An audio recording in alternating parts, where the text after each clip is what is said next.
In 1972, a crack commando unit was sent to prison by a military court for a crime they didn't commit. These men promptly escaped from a maximum security stockade to the Los Angeles underground. Today, still wanted by the government, they survive as soldiers of fortune. If you have a problem, if no one else can help, and if you can find them, maybe you can hire the A-Team.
Hello, everyone. Fun. As I was putting it together, I was like, man, we don't really have a lot of action shots because it's just us sitting at our desk. Yeah. But then I was like, maybe that'll be funny, except for Josh. That's why I left him towards the end to be. Yeah. I think he embodies the soul of B.A. Baracus. When the door busts open and he dances, Yeah, that's the best. So welcome, everyone. I hope you enjoyed that. I didn't realize the intro was so long for the show. Most of them are usually like 30 to 40 seconds, but that one's like a minute and a half. That's what happens with intros from the 80s. Yeah, you had to have an intro that told you the entire show and what it was about. Hell, go back and watch the Love Boat trailer. It's like a minute 30. I mean, if you had guest stars, you know the credits were 2 minutes. Yeah. Oh yeah, I bet. Knight Rider is at least over at least a minute. You know, it's like so. Yeah, as we go more, we won't use that one very often, but I wanted to make an intro a la Clay because he's been making some bangers. And I wish I could sit. I swear, I wish I could sit at a desk and just make them all day long, man. It just sucks. My back is so fucked up. Yeah, but I miss making them. It's definitely fun. I guess the hardest part, I really wish we had an intern to go through our footage. Like, oh, here's a good shot, or like, here's when something funny happened. Luckily, I always have that. I have the ready to go. The video of Josh dancing around. Oh wait, no, not this one. Not the fisting. The dancing. Not the fisting. So yeah, Josh is missing, but we are all back for part 2 of our favorite stuff from 2021. Plus, we're gonna give you, like Disney Plus. We're just gonna give you a bunch of stuff you didn't ask for. Yeah. We're gonna probably talk about Peacemaker. I'm sure. Everyone's watched it, I assume. Oh yeah. I've already learned all the dance moves. Well, great. Since you bring that up, I just want to watch the opening credits. Yes. One more time because they are amazing. So if you haven't seen them, this doesn't really spoil anything for the show. No, it doesn't. Just enjoy. Hopefully, we don't kick off of YouTube. But as the kids say, it slaps. It sure does, very much so. So I lost it the first time I saw this thing. Like, as I was watching the episode. I get why John Cena is always in the costume now. It's hilarious. It's a good. I mean, listen, he's a wrestler, right? So like, kayfabe is very important. He's found the role that's going to make him. Period. Yeah. He is to this what Ryan Reynolds is to Deadpool. Yeah.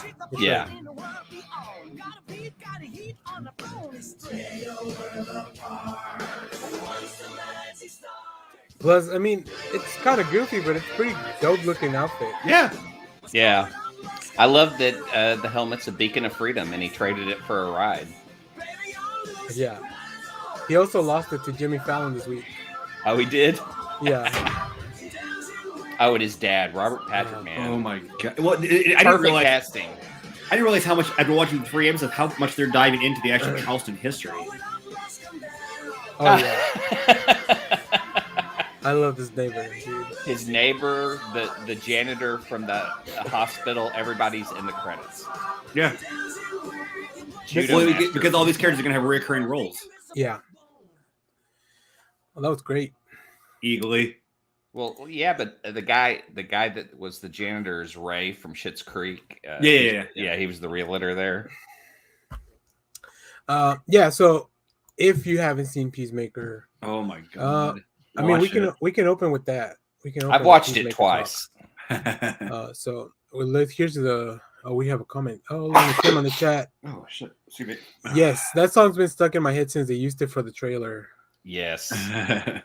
Yeah, all the music in the show, like pretty much anything James Gunn does, like. Oh, and I have a new music's love great. interest. Holy shit! I can't remember her name, but the blonde James Harcourt? Gunn's girlfriend. Holy shit! Jennifer Holland. Yeah. She's badass. She was a big question coming into this, but man, she plays a good hard ass. I love seeing her just kick ass. And then when Peacemaker looks at her after she beats up everyone at the bar, he's just like, Yeah. that was me too. Yeah, she's great. What's his name? The other guy from the. I think they picked the right Steve people. Agee. Yeah, Steve Agee. Yeah, they make great picks to bring back from the movie. But like I said, we will get a little bit into spoilers for Peacemaker. So let's just talk about it now, so people can skip ahead if they want to. I still think one of my favorite scenes is just the fact he goes to get Eagly from his dad, kneels down, Eagly just puts the feathers around his arms, just Dad, take a picture. He's hugging me. He's hugging me. I'm like, are you shit? Yeah, that's so good. I mean, him and his dad at the scene with Eagly at the dinner table. Finally, he finally gets to his dad and has a moment, and then his dad goes, "He's not the same guy that shot you, though, is he?" And then just ruins the whole moment for him. Like, Robert Patrick's so good as this dad in his physical nature and every line of dialogue. Yeah, and it reminds me sometimes, like, I think one of my, I would say, criticism is that sometimes James Gunn just sounds like James Gunn when he's writing stuff. So, like, if you don't like that, sometimes he does it right like a teenage boy, right? Which is fun most of the time. But yeah, sometimes like, oh, maybe that was a little too edgy. But overall, like, this whole show's been. I also found out that, like, I did some research, and apparently, like, his dad being a racist as he is, apparently when they after Crisis, when they kind of sort of retconned the history of Peacemaker, his dad was an actual commandant in a Nazi POW camp. That's why he goes insane. Like, half his issues are he's gone insane because of having that history. And so that's why they call him the White Dragon in jail. And that character in the comics is a racist too. So yeah.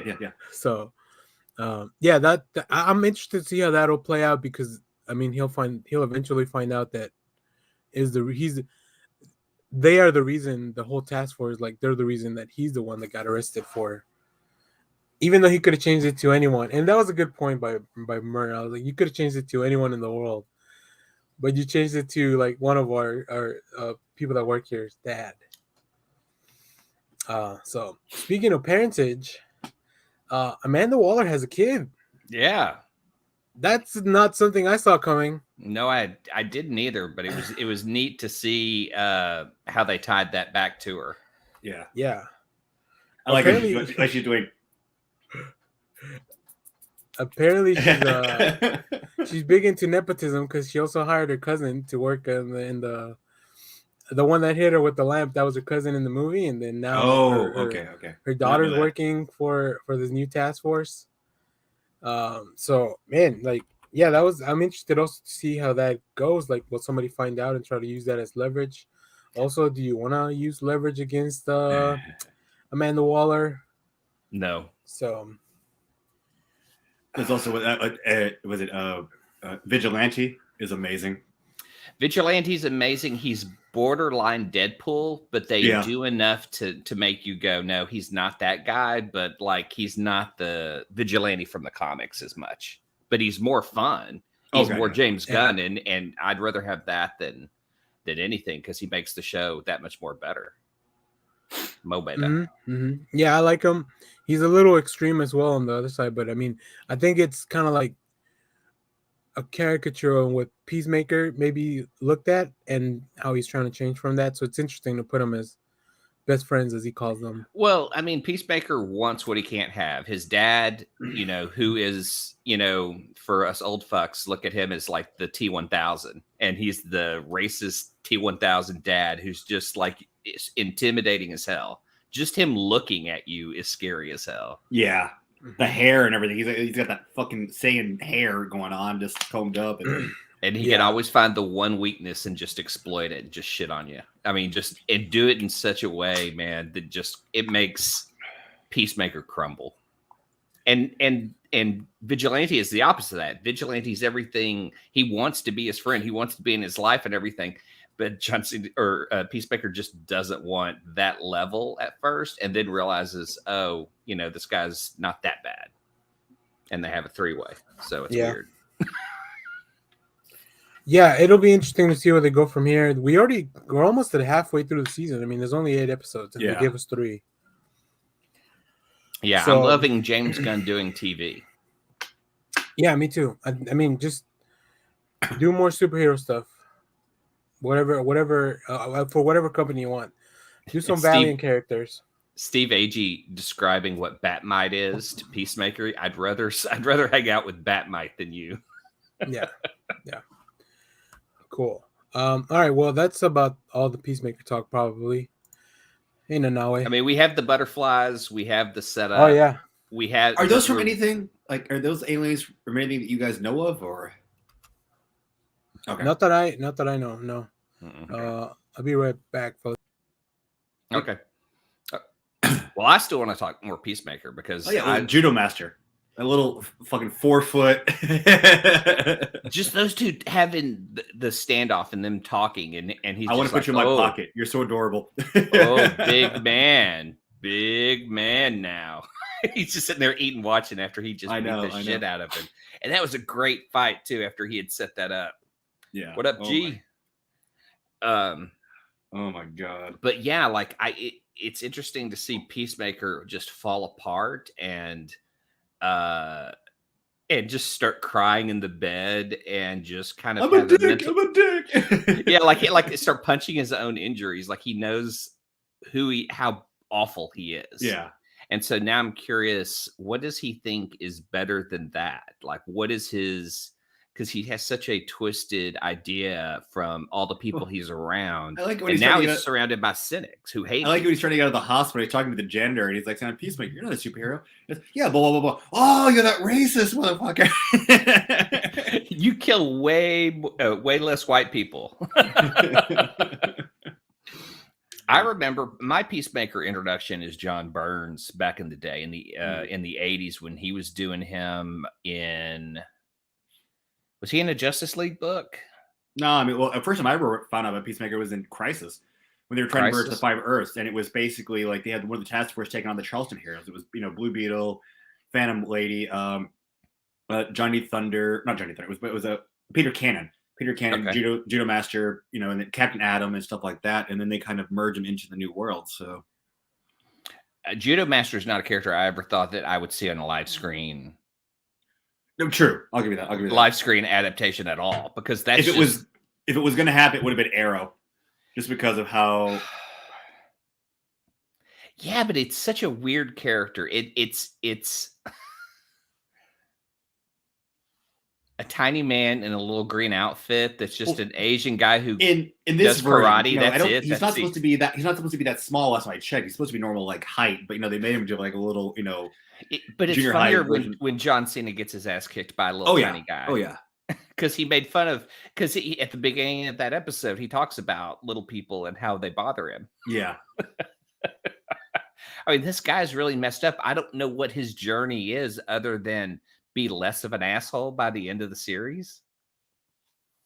Well, I was reading something. Apparently, James Gunn confirmed to me. It's like he's a superhero / supervillain. Best way to describe him, biggest douchebag in the world. Yeah, I mean, they set that up at the beginning with the nurse who calls him that, and like nobody's looking for him yet. People are looking for him. Yeah. Well, Any guest stars you want to see? I'd like to see them kind of bring in a few more of the Charleston stuff. I mean, the way they're playing this right now, I'd like to see a little more of that. Just I don't know if we're gonna ever get a Ted Cord, but it would be kind of fun to see like a Blue Beetle reference or something kind of brought in. Oh shit, yeah. Yeah, if when they start to kind of bleed those together, I love that. Yeah. We may see. For some reason, I thought we saw like a Wayne Industries thing somewhere in there. Yeah, it was in his journal. He had a sticker on it. Oh, okay, that's what it was. Okay, that's right. The fake journal that they had set up to put in his place. Oh, I like it when he's there listening to like he's crying and Vigilante's in the window. It's like, "You're looking at me. You're looking at me. You're showing me your dick." It's like, what? Who said that? It's like, and then he goes, "Oh, who's the comedian? Louis C.K. Louis C.K. You're like, I'll kill Louis C.K. No. He just said that people show you your dicks. He's like, look, dude, look, I promise. Look at me. I'm not showing you my dick. I also really like when they unmask Vigilante and he starts doing all the faces, facial expressions. It is so distracting in that scene because the guy's trying to talk and he's over here making faces that are just the funniest. Yeah, he really slayed in that role. Like from the Adrian Chase that we got in Arrow to this, very different. Well, even though Adrian Chase wasn't Vigilante in Arrow, it was like a totally different, Yeah, very much a lot goofier than that. Oh, definitely. I mean, I don't mind the silly, and it got borderline Deadpool, but it never crossed the line. It never got meta, and it was funny. Yeah. Oh, we got some. Shout out G. How you doing? Good morning. Yep. Good morning. Yep. All right. So I think we'll keep talking for Peacemaker once Josh gets back. I'm sure he'll have any James Gunn project we're going to talk about. Okay. Oh yeah. All right. Well, let's get into our previously on next issue segment, and then we'll continue and wrap up 2021 stuff from last episode. Because that definitely went long. We covered mainly movies and TV, so I have a few comics that I still want to chat about. Oh yeah, I do too. And then anything else we might have forgotten, we'll cover it, and then we'll talk. Actually, before that, we'll probably talk a little bit of Bookable Fit, and then Clay finally watched The Eternals, so we'll also talk about that because it's now on Disney Plus. Kyle, have you seen that movie? No, but you guys can talk about it. Okay. Yeah, I started it 2 weeks ago. It finally finished this morning. It's so fucking long. That's what I'm saying. Like every day, I haven't heard maybe one person give it any partial credit, and that's only for world building. Outside of that, I've never heard anybody talk anything good about it. Well, you've come to the right place, my friend, because I have good things and I have bad things. Cool. We'll get into it. Let's jump into what we did. So this week we had the comic book club, and we read Clay's pick, Planet of the Apes: Visionaries, which is an adaptation of the original script by Rod Sterling. Why do I keep saying Roger Moore? Not James. I would love to see Roger Moore introduce the Twilight Zone. That would be cool. That'd be interesting. And then, since we were reading that, I also went ahead and rewatched the original Planet of the Apes. Damn, that movie slaps. It's really good. It's awesome. What was so funny is while we were sitting here doing comic book club and talking about Dr. Zaius, that's when Shelby's never seen any of the Planet of the Apes, and so she didn't know Dr. Zaius was a villain. And so that was like, really? Well, this caught her off guard. I'm spoiling a movie from before she was born. Is he the villain? He's part of the evil. I would call him an antagonist. He is part of the problem. Dr. Zaius was right, some might say. Otherwise we just end up in the same place where the previous. It's just different evolutions beating out other evolutions to survive on the planet. Yeah, for sure. This planet just kind of meant like this planet had a defect from the get-go. Yeah, but I'm a huge Planet of the Apes fan. I have I love the movies, the comics, all the Mike Ploog art back in the day when Marvel did Planet of the Apes. I love that stuff. So it was neat reading this because Dana Gould is such a huge fan of Planet of the Apes that at one point he owned the Lawgiver, the statue from the movie that are the laws written for apes. Mm-hmm. Ape must not kill ape, yada yada yada. There's like a couple of different owners, and I don't know who owns it now, but it was a piece from the movies that they had always used. And Dana Gould's such a huge fan. See, Thanos was right. But I love Planet of the Apes, and this me was the first draft that they had done, or that Rod Serling had done, and it was more of bringing the apes to a contemporary, modern day, I guess what we would view as a 60s America, but apes living that lifestyle, and that was the first draft. Did they ever just bring that concept up in any of the subsequent sequels, where there's an ape society and they're more advanced, and like it's almost as if it was 1960s, but just with apes? Nope. No. The closest you get is at the end of the series, where man and ape are living together, and they talk about hope, and that's it. Probably budget reasons, huh? Because those movies just kept. I think you mentioned they kept having less and less money to make them. Yeah, for every Planet of the Apes movie, for every sequel, they got half of the budget of what the last film had. So even though it was successful, it constantly got less money to make those movies. Gotcha. All right. Well, yeah, definitely. Plus, you had lost Charlton Heston. Just didn't want to be in it. I mean, after the first one, he just said, "I won't do the sequel unless you kill me off and write me out." So they bring in another astronaut who looks almost exactly like him to play the role. And to be fair, at that time, all astronauts pretty much looked like that. There wasn't a lot of diversity in the space program. Yeah, there's no diversity in this book. There is. See, this is the first draft. All we have is 4 astronauts. In the movie, they eventually make one of them a woman, but then they kill her off in the first part of the film. And then you know what? She was probably better off for it, because man, they had plans. I do think it's interesting that I guess it's both in the movie and the comic, the apes that seem to be in charge are the blonde, they're looking apes, orangutans.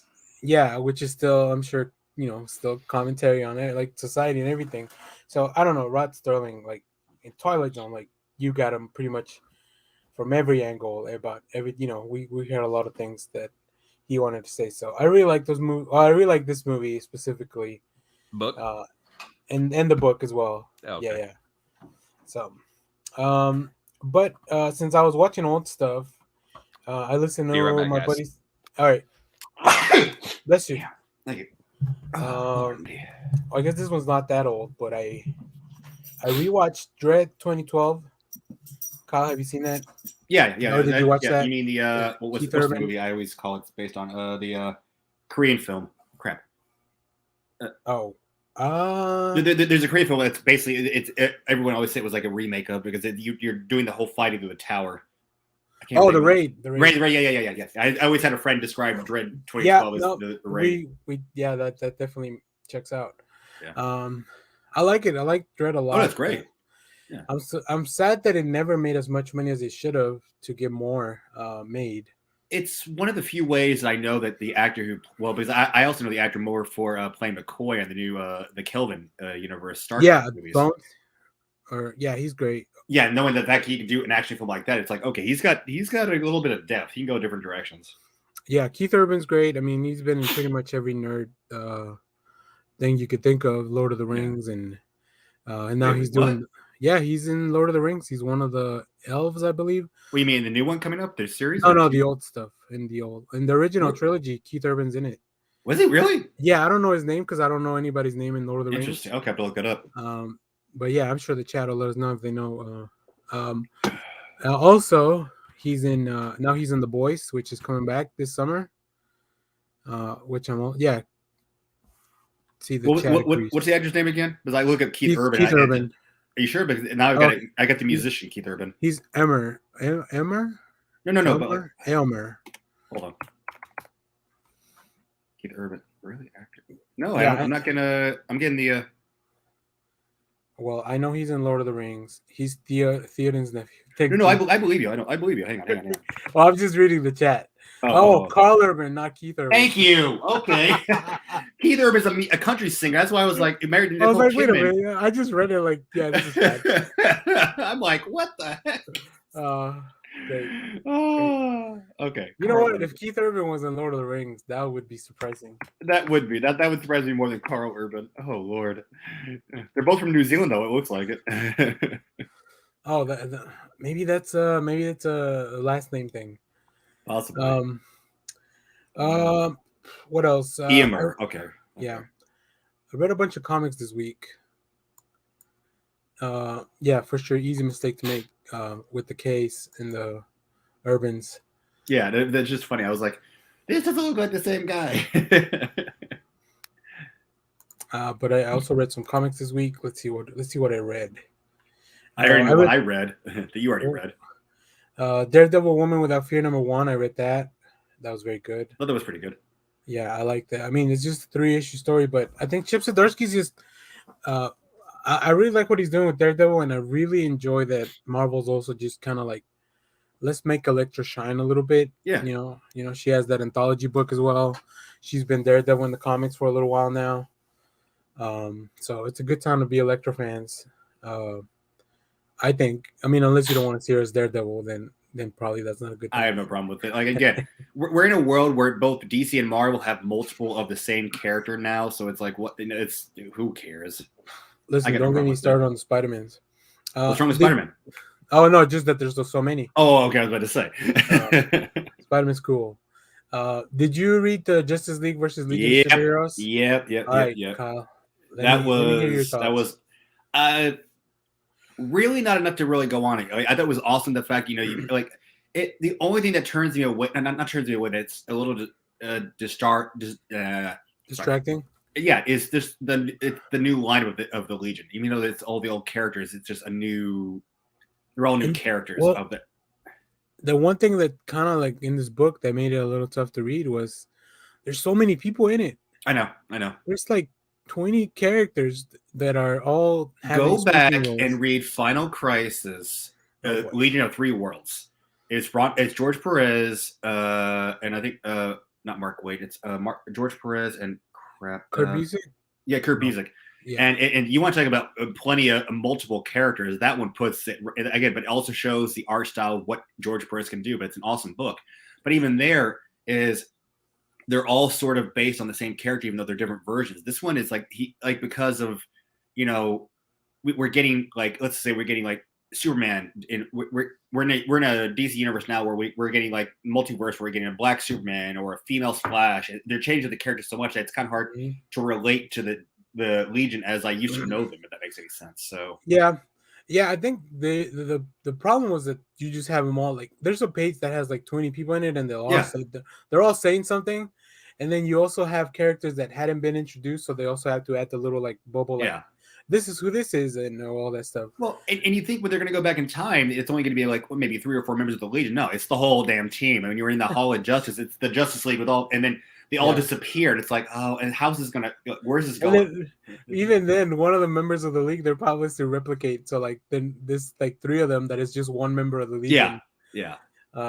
But it's fun. I don't know much about this Gold Lantern. I heard things when the first like the book featuring the first Gold Lantern came out, but I don't really know much. Neither do I.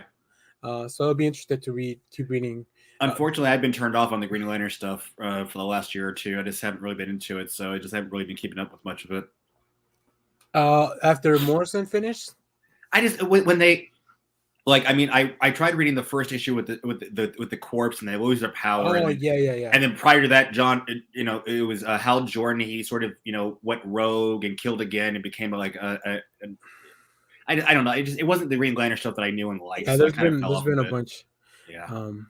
And they're not doing anything with Kyle, so it's just like I just kind of lost interest in. That definitely does bother me too, because I love Kyle Renner, and I love the fact. Yeah, I love the fact before we had DC Metal. I like the fact he was a part of the Teen Titans. I like the fact we were getting to see more of him actually do something. So I remember reading in the New 52, like Kyle would just keep getting more powers and more powers. Yeah. Like he was a Green Lantern, and then he became the White Lantern, and then he was like this, like he could wield everything, and then he was like a Death Lantern. It's so much. And then even before that, before we even had the New 52, he was Ion. It's like that's right. Yeah, Ion. I always forget about Ion. Holy shit. Other than that, I read a few more things, but you can just check out the reviews. I read Buffy the Last Vampire Slayer #2. It's really fun. It's really fun because like all you need to know is like the continuity show a little bit, so you like know who everyone is. Yeah. but it takes place in a completely separate universe, so you don't need to like be caught up on the ongoing stuff right now. I read We Ride Titans, which is a kaiju book from Vault. So like you give me kaijus, I'm gonna read it. What else? Joe Hill's Reign. This is an adaptation of Joe Hill's. I think it's a short story or a novella, something like that. It's pretty intense. And then I read the last issue of Lemire's Robin and Batman. Yeah, that was good. It's really good, really good. I really like the series. And then Detective Comics switched to weekly for like this 12-issue event, which I'm really enjoying. So that's all the stuff I read. I have one more thing, but I want to wait for Clay to talk about it. Oh, I will plug. I watched the Tragedy of Macbeth, the Denzel Washington I saw you talking movie. about that. Yeah, I made a review for it. It's shot in black and white and in the same format as the movie. So, but what else did you read, Kyle, this week? I was kind of on and off. I read the most recent Spider-Woman issue where it's Devil's Reign kind of stuff. Oh yeah. It's on my list. Her friend gets hurt and she goes after the Kingpin, and I was a little disappointed because we're talking about a girl who is almost on par with Spider-Man strength-wise, but the Kingpin basically just wipes the floor with her. Yeah, I like Spider-Man woman stuff, but her books have been on and off for me. I know. It's been weird. I wish they weren't going so strange with her. I don't know. And then I also read the most recent issue of Savage Avengers, where they're kind of giving like an origin story for Conan, and he's working with Kang, sort of. So it's kind of like that's. I'm so surprised that book's still going on. I know. it feels like the concept would have run out a long time ago. Well, I mean, I didn't realize they were going to focus basically, him as the main focus. I thought it was going to be basically, just dealing with like a team of like Avengers, like the most brutal people that you could get to be on the team. And it looks like this is the final issue, so it's just kind of like, oh, really? Okay, yeah, I need to catch up then because I've been buying it. It's just like I had the chance to catch up on reading it. But yeah, I mean, when they pitched that book originally, I was like, oh, this sounds cool because like I don't read much Conan to begin with. Neither do I. But I mean, because this was Conan interacting with the Marvel Universe, I was kind of looking more into it. And they had some issues that really made me just go, holy crap. They're really pushing the level on what these comics release. Yeah, a lot of weird shit. And a lot of interesting characters cycle through that roster of people. So I don't know. It'll be interesting to see what they do next. Marvel's been doing good stuff, I think, with their acquired properties that they got back, like Conan and Aliens, and I think there's a Predator book coming out this year. I'm gonna throw something out there. I should have said this. It's not going back to Peacemaker, but like if DC has started off any of their TV stuff or even their stuff like how Peacemaker is being released now, Marvel would have more of a contender, in my opinion. I think like if they were going like it was. Like I'm watching Peacemaker, I'm like, this is amazing. If they had done this, I think Marvel would have to up their ante a little bit on what they're releasing. Not that their stuff hasn't been good, but yeah, I mean, I don't know what it is, but DC television shows, they're always like they're good to like really good to like excellent. Like they kind of fall off some like the CW stuff. I think it's fallen off a little bit. Arrow season 1 was, I think, phenomenal. It started everything off, and that was phenomenal. Season 2 got better, and after 2, 3 just kind of it was a like roller coaster ride of how it was. Flash season 1 kind of started. I thought was decent. Supergirl when it first started was decent, but then even Legends was bombing, and then came back like season 2 and 3, and then it started waving. It's like they just can't seem to find their footing, and then now it's like, I mean, I think the two best shows, and I'm going to hold one off just because it's one of my picks for the 2021 stuff, but like Lois and Clark. I mean, that show, like, I think was phenomenal, and that's like one of the two of the strongest shows they've got going on Superman right now. And Lois? Yeah, Superman and Lois. Sorry, it's one of the two strongest shows they've got going on right now. Yeah, that one came back this week. Did you watch the? Oh yeah. And knowing where they're going with it, it's like, oh, here we go. Do you know where they're? Okay, so you know who that is at the end, don't you? I don't, and that's why. So I slight spoiler for Superman and Lois #1. Yeah, I'll give you one hint. Name starts with a D. Doomsday? Yep. No way! Already? That's pretty much every site I've been to, and I mean legit news sites are basically saying that's pretty much Doomsday.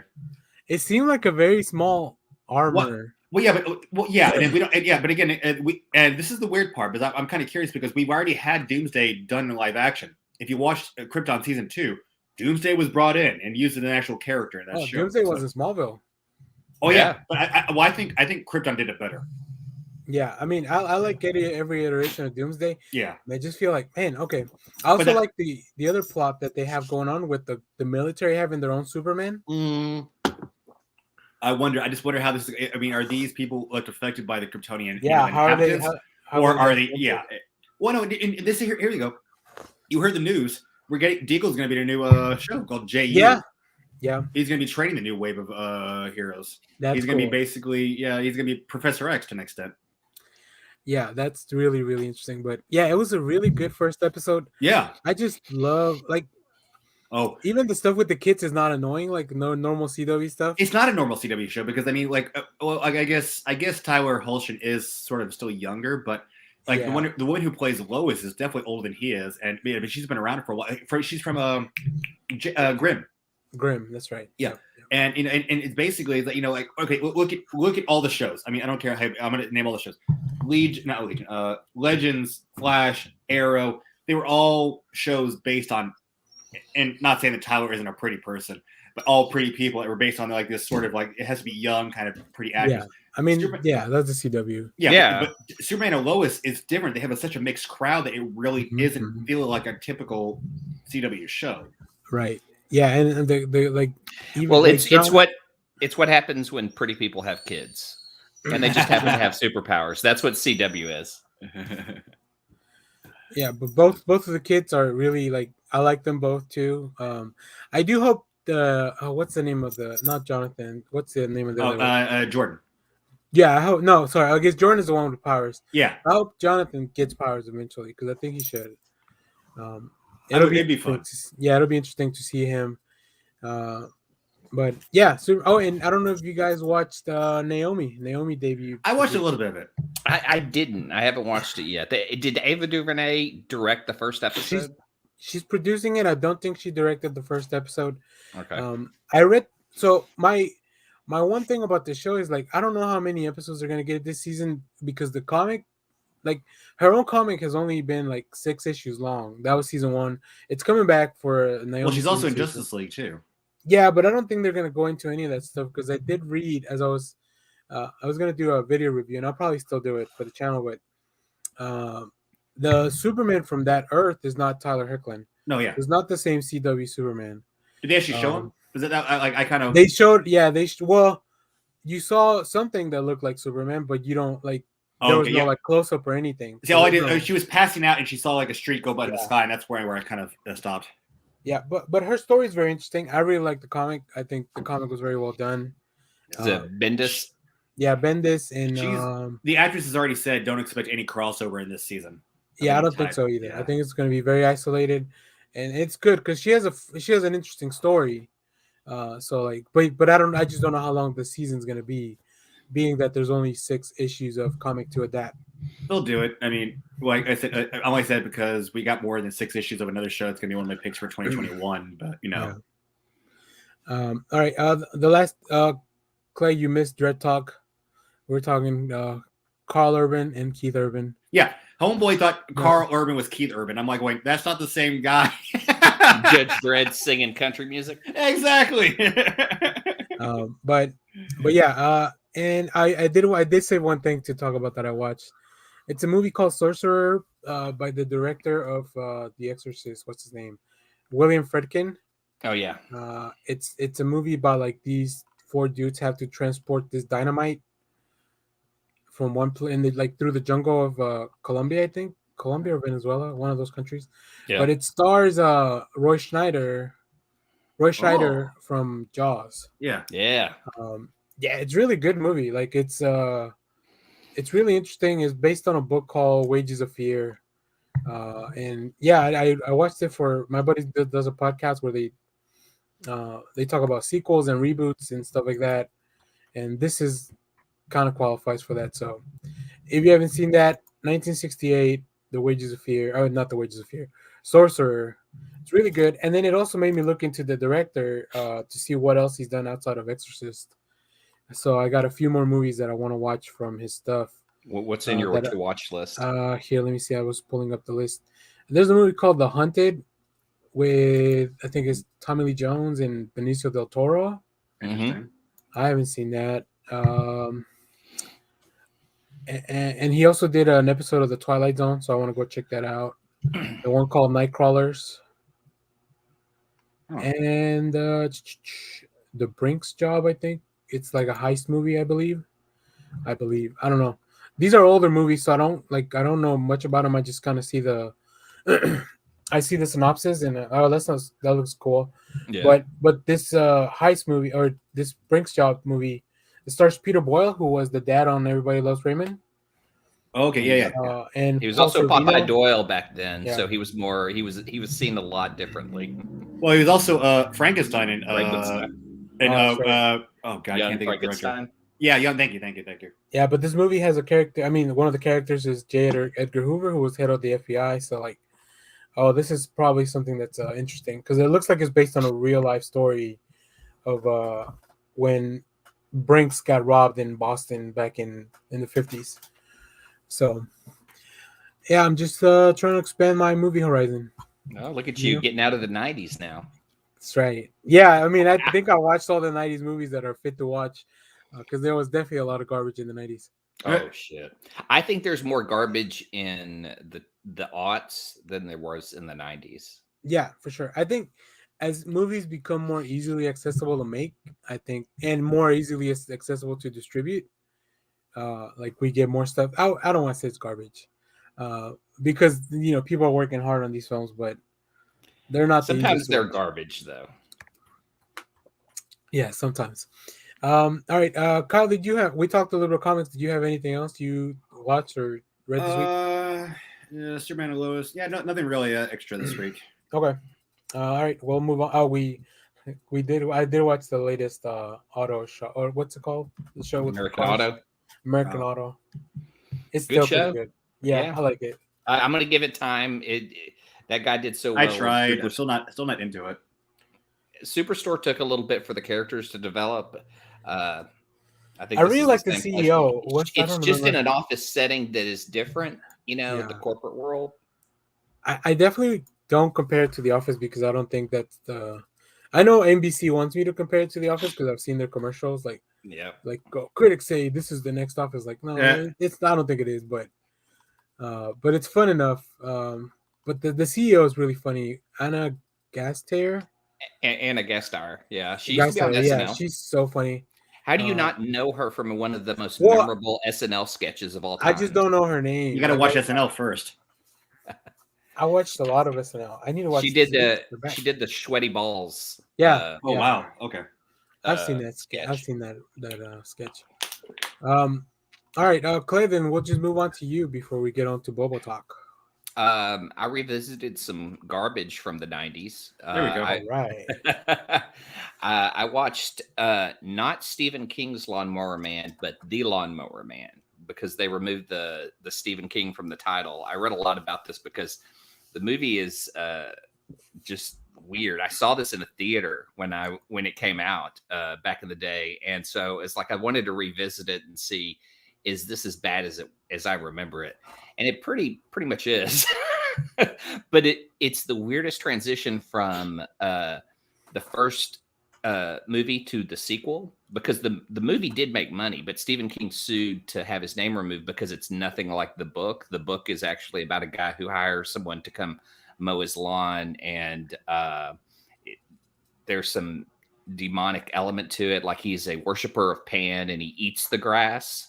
Like it's a weird character. In this one, it's all about virtual reality and how that's the next step, and it will make everything. It will broaden your mind. I can make the dumb lawnmower man a genius, and so that's kind of the plot, like a Flowers of Algernon type story with him. Yeah, it made money. I'm surprised. Jeff Fahey's pretty good. Jeff Fahey and Pierce Brosnan are in it, and they're both really good at a really bad movie. So it's like funny to watch two guys who are really trying, and the movie just sucks. All the VR stuff that was used in that movie, the guys who did that eventually went on to make Rockstar games. Oh, cool. Yeah, and when they did the sequel, they hit up Grant Morrison, They wanted him because at the time he had been writing the 90s X-Men. And they said, well, we want to change Lawnmower Man into more of a, like, do something like with what you did with the X-Men. So he wrote a treatment for the sequel that has like a comic book angle on it. But the sequel is so terrible. I've tried to watch it twice and fell asleep during it. And I could never finish it. And the weirdest thing is taking Jeff Fahey and replacing him with Matt Frewer and saying he's the same guy. I love Matt Frewer, but he doesn't look like Jeff Fahey. Yeah, no, for sure. But it was interesting finding that comic connection because now I kind of want to read early 90s Grant Morrison doing Lawnmower Man. But this seems to be the biggest Stephen King moneymaker because he sued them. They had to pay him for removing his name. And then when they went to video, just to kind of, because the court case had already said, you can't use Stephen King's name anymore. They put it on the VCR or the VHS, of course, distribution. And so they got fined every day for that. So Stephen King just kept making money off this movie left and right. So, and even the sequel. That's hilarious. Like, I mean, it's weird to write a book that gets adapted to something that's nothing like what it originally was. Yeah. Sue them. Then they pay you for it, and then they continue to pay because they're terrible people. Imagine making money for work you disavowed. Like, that's wild. Yeah. So, the Grant Morrison stuff was neat and interesting to read because I didn't think anyone was approaching him for anything that weird back then. But if you look at it now, it's kind of interesting because I want to joke that what Lawnmower Man 1 is meta. Because this guy's just so excited about VR and it's the next big thing, but all it is just like the metaverse, like Facebook. Yeah, it's exactly. I mean, Pierce Brosnan sells you. He's like, look, I can do anything in VR. VR is the next step, and we all know VR was shit and expensive, and you can't do anything, and only rich people could afford it. And all he ever did was get in the suit, fall, fly. He doesn't even see like naked women, but his wife accuses him of that because he's always in the VR system, just flying or falling. And she's like, what's next? Doesn't he arrange like files? Or no, I'm thinking of Community. Community does a great parody of that. Yeah, that was good. But yeah, one guy gets into VR to actually look like himself, sit at a desk and work and pull virtual files that are just there. And it's the most boring thing. That one's in the sequel, I think. Oh, that's probably where. That's funny because I think that was a Community episode that was after they left NBC, but it was still one of the better ones. Like, yeah, it was really funny because Dean Pelton's he's hilarious. I think yeah. And they use the same format in that Community episode because the CGI is not that great, right? But then he's reaching for files and he's just so excited about all this, and it's exactly what this movie is though. But Pierce Brosnan sounds like a Facebook dude just selling it like we will break barriers. Does he speak in a British accent? Is he British? Yeah. Okay. Yeah. Sometimes I don't know what these actors like. Sometimes they're very good at having American accents. And sometimes Americans can, at least to my ear, pull off the British accent. I don't know if the Brits listen, hear it the same. Yeah. The only other thing is because I've rewatched Hawkeye over and over again on Disney Plus. I knew Matt Fraction had based his original run on the Rockford Files, so I started to rewatch the Rockford Files. I think they're all on Peacock. If you want to watch, quite a rabbit hole to go down. But it's so weird to see mainstream TV and how it treated everyone that was like not a white male, especially in the Rockford Files. The names and language they use on regular TV back in the 70s, kind of fascinating to see, especially in the pilot where he's working for the Bionic Woman. Oh wow! Yeah, Lindsay Wagner is like the guest star because she's trying to track down who killed her dad, and there's this whole story. But man, it's neat to see LA so dirty in the 70s.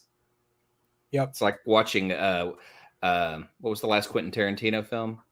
Once Upon a Time in Hollywood.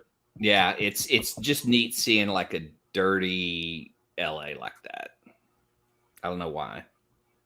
But the stories are neat. He's just a PI, but it is closer to the Matt Fraction run than the actual show, which is kind of neat. But it's interesting to watch, but it's very kind of vulgar too. So it's weird. It reminds me of the.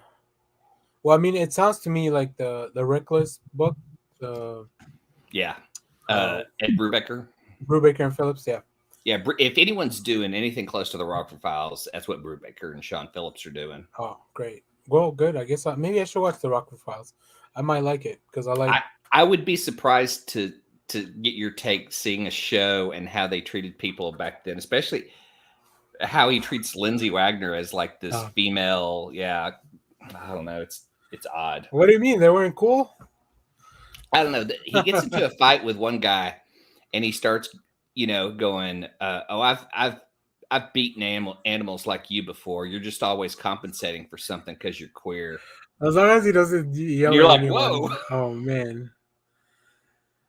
Oh, well, slapping women on the ass, always, I mean, he could be Peacemaker. Yeah. He had everything but sugar. Peacemaker's dad. Yeah. Yeah, but I haven't been able to read too much this week, but I am working on a card game that I'm kind of excited about. So nice. Cool. Well, keep us appraised of that for sure. Well, that's all I got. All right. Well, let's go into Boba Fett. We got episode, what is it, 3? 3. Yep. 3 this week. So here's your spoiler warning for Boba Fett, Book of Boba Fett.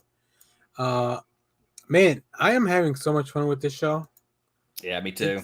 It's wild. Like, I look forward to waking up Wednesday mornings. Yeah. Well, I mean, overall, I look forward to waking up every day, but I hope so. Some days. But on Wednesdays, there's an extra motivation to go get Book of Boba and then go get my comics.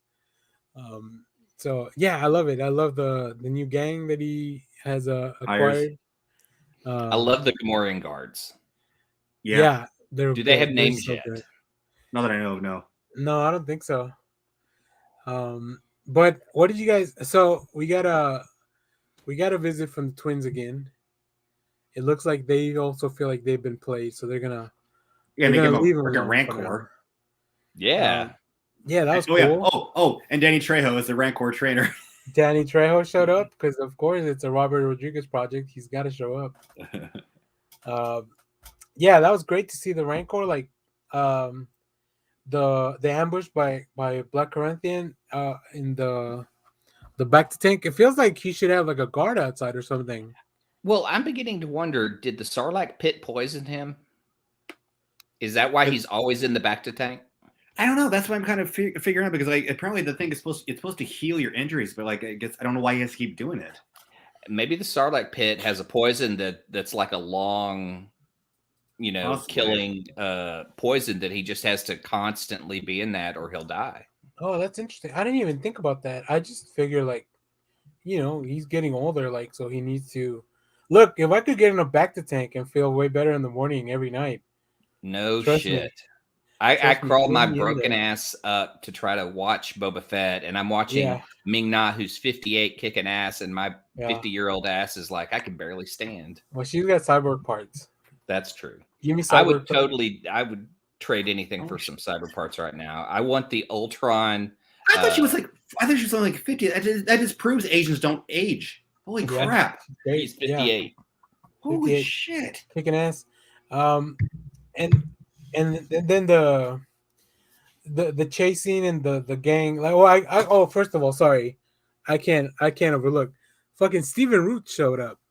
No shit. What the hell? That guy's in everything. I love him. He is. Quick. I guess you missed it, but I spoke a little bit about the tragedy of Macbeth. I didn't know he was in that too. Oh, he was in that? Oh, I didn't know that. Yeah. I'll leave. I'll let you guys watch it to you.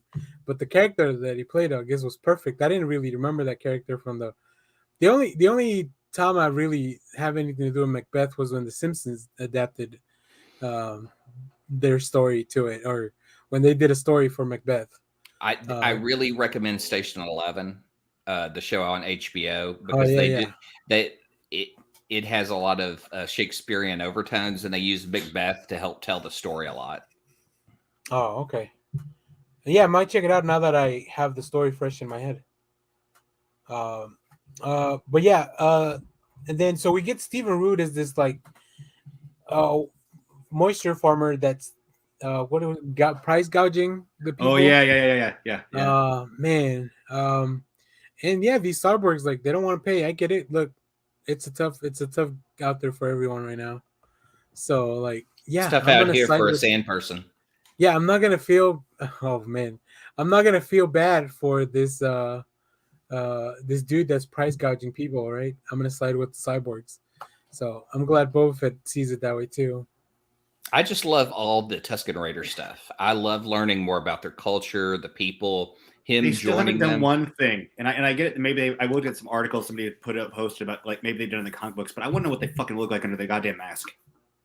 Yeah. What do they look like under that? Like they speak like, but I mean, what do they look like under that freaking garb? I mean, one of the only deep Tusken Raider stories I ever read was a Star Wars comic book by Timothy Truman called Outlander, where one of the Jedi hides with the Tusken Raiders and has a son who he teaches the ways of the Jedi.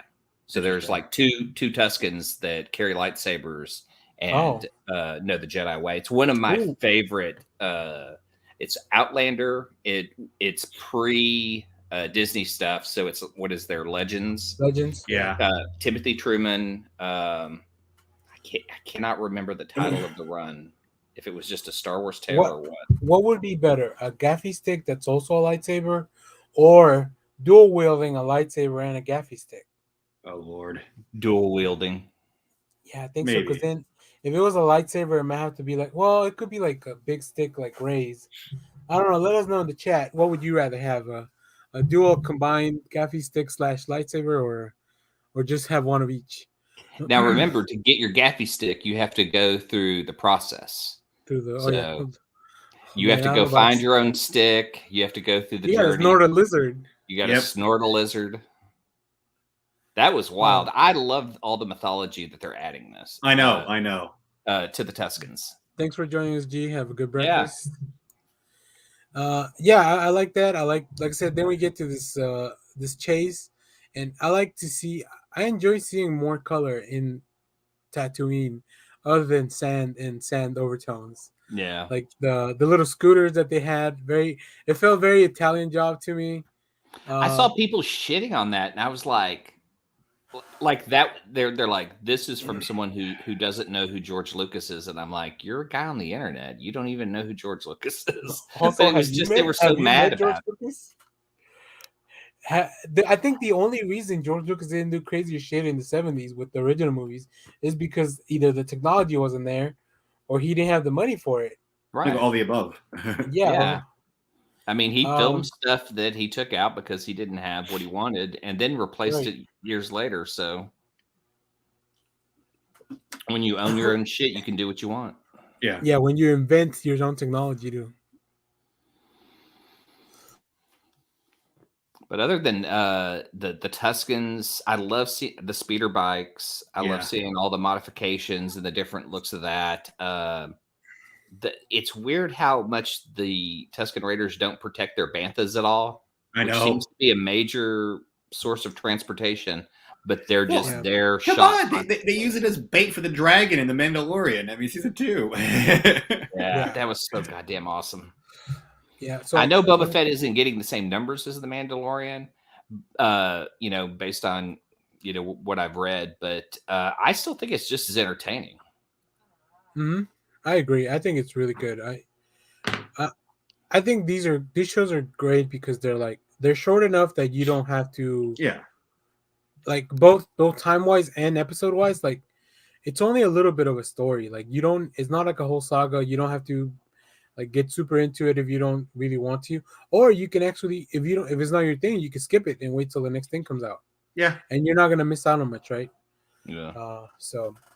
But yeah, I like this, and Tamara Morrison is just really killing it. I think in the role. Yeah. I don't have a problem with him taking off the helmet over and over because like he's not true Mandalorian. Yeah, I mean each Mandalorian they're different, right? They're not all this fundamentalist like extremist group that we saw in the Mandalorian.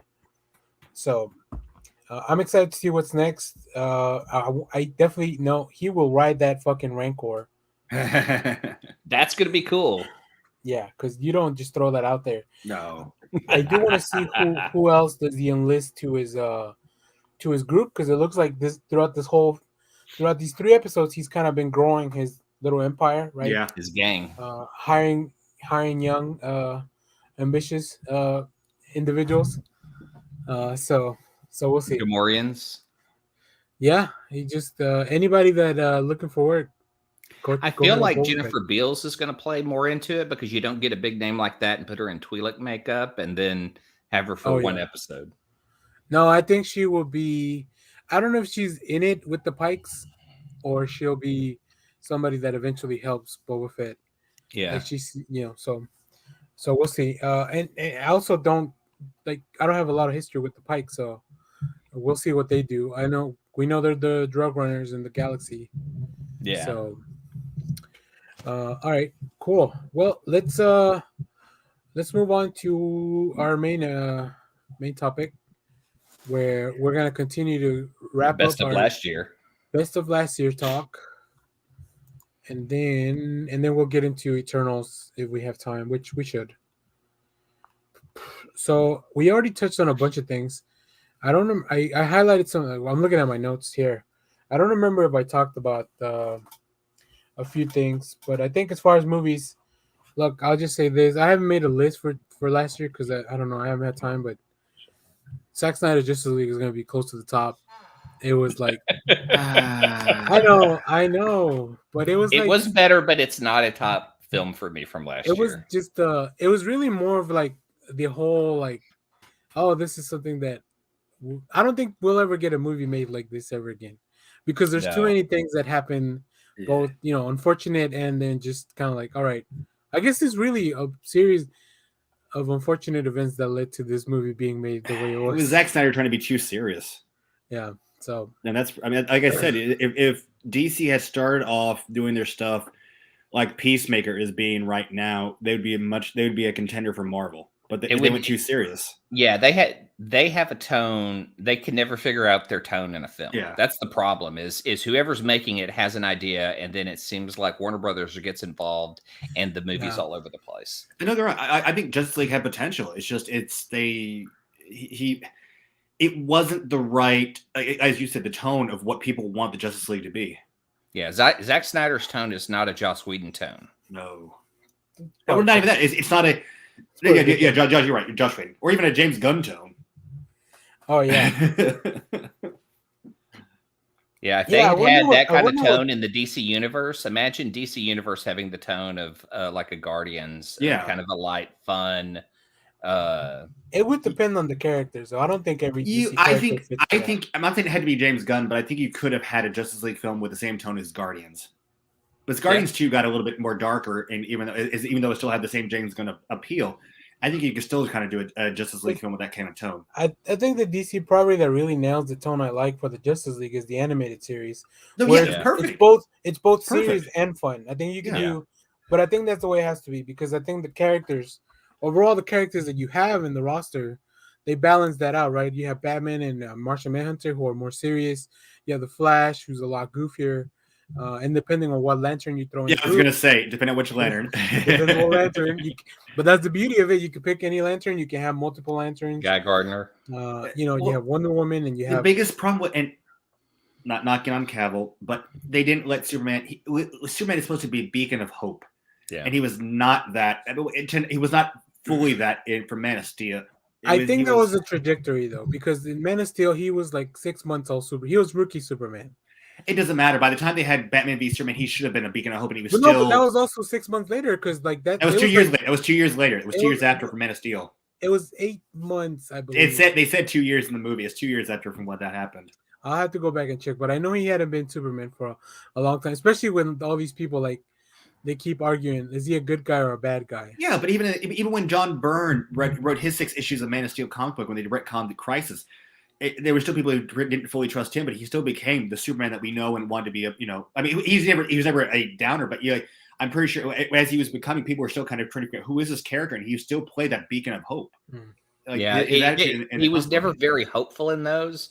It was forced in the Joss Whedon version, so it doesn't come out because that was not the tone of the original one. So it's such a complex, weird, ending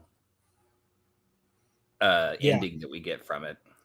Yeah, really weird. So, but that's done, and DC's moving on, and we'll see what they do next. Well, from everything I'm hearing, like they're gonna apparently the new Flashpoint movie is supposed to retcon the damn universe. Like they're gonna like Supergirl and Batwoman are gonna be retconned to take over the role of Batman and Superman. We did see. Did you guys see the Batgirl? Yes. Sorry, quick tangent. And it looked awesome. Leslie Grace looks dope. Like I really like the outfit. It's definitely more the updated what's it called? Batgirl from Burnside outfit, but obviously that's is it the Cameron Stewart outfit? I think Babstar was the one that designed that for the comics. Oh, okay. But that's also kind of like an homage or update to the Batgirl 66 outfit, right? Yeah, it has the right colors and everything. It just has more detail. Affleck even said like his time playing. This is his last time playing Batman in this new movie, but he said it's his favorite role of playing Batman. So I can only imagine they're probably going to lose a lighter tone than what he played. It's probably his favorite role because he was there for like 3 days or something. But you can get a lot done in 3 days. I'm sorry. Yeah, they can nowadays. So all right, well, we'll move. We'll like Kylo Ren says, we'll leave the past behind. And whenever I want to go revisit the Zack Snyder trilogy, I can. Those movies, nobody's coming to my house to take the Blu-rays, right? Which is something that the internet doesn't understand. Like, just because you retcon comics all the time, that doesn't mean somebody went and burnt all the old comics. Although there were comic burnings, but that was for a different reason. Yeah. I'm surprised that hasn't. It's going to be interesting if comics start popping up in some of these book burnings that are happening. Oh Lord. Oh yeah. So let's go ahead and I want to talk a little bit about comics from last year that were really good. And I'm going to start with Far Sector. It was a 12-issue run where we meet a new Green Lantern. I think she's now in one of the books, maybe the current Green Lantern book, but it takes place in a sector so far that like they don't even know superheroes or Earth or anything. She's the only Green Lantern, but it's really, really good. It's a really good story. It's very standalone, so you don't need to know anything. And even the Green Lantern powers are a little bit different in her ring. So I definitely recommend that. If you haven't read Far Sector, here, let me pull up a picture so y'all can. How do your powers work differently? The ring responds differently. It's still based on willpower and emotion, but there's other factors to it. I don't want to spoil it because it is that's part of the story. Yeah, it's part of the story. So it's very interesting. But you probably saw this at the shop at some point. Yeah.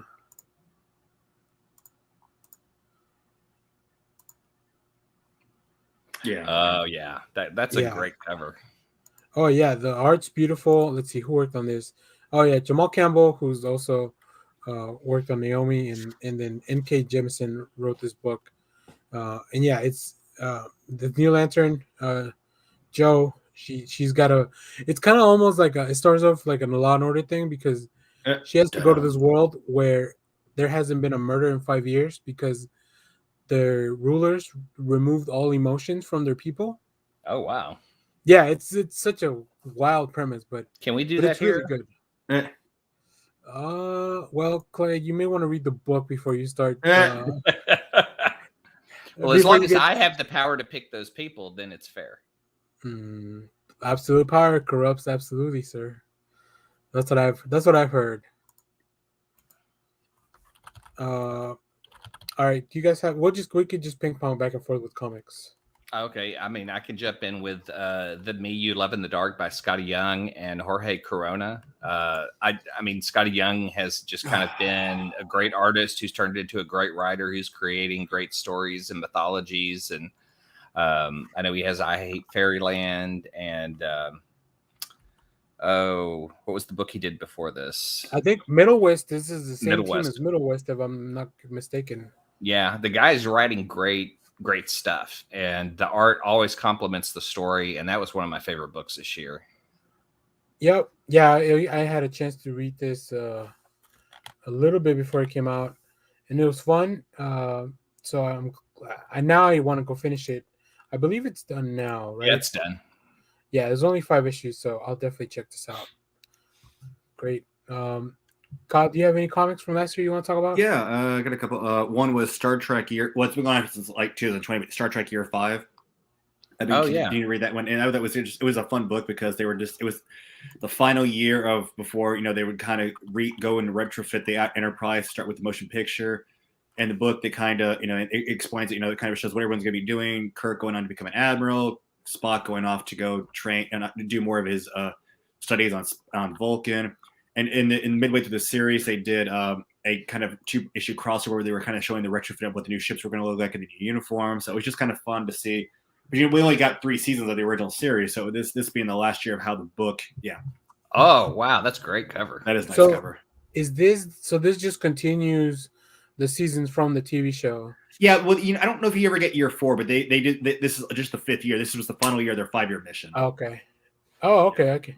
Yeah. Oh, that's cool. Yeah, and how's it? I mean, I don't know if it's the same artist throughout the whole series, but is it like those? That's volume 4. See, it's like a full 26 or some issues, but yeah, it's like. Does the art look like they're trying to make it look like the characters inside, or? Oh god, yeah. I mean, they look like Kirk, Spock, okay, cool, and all that. Yeah.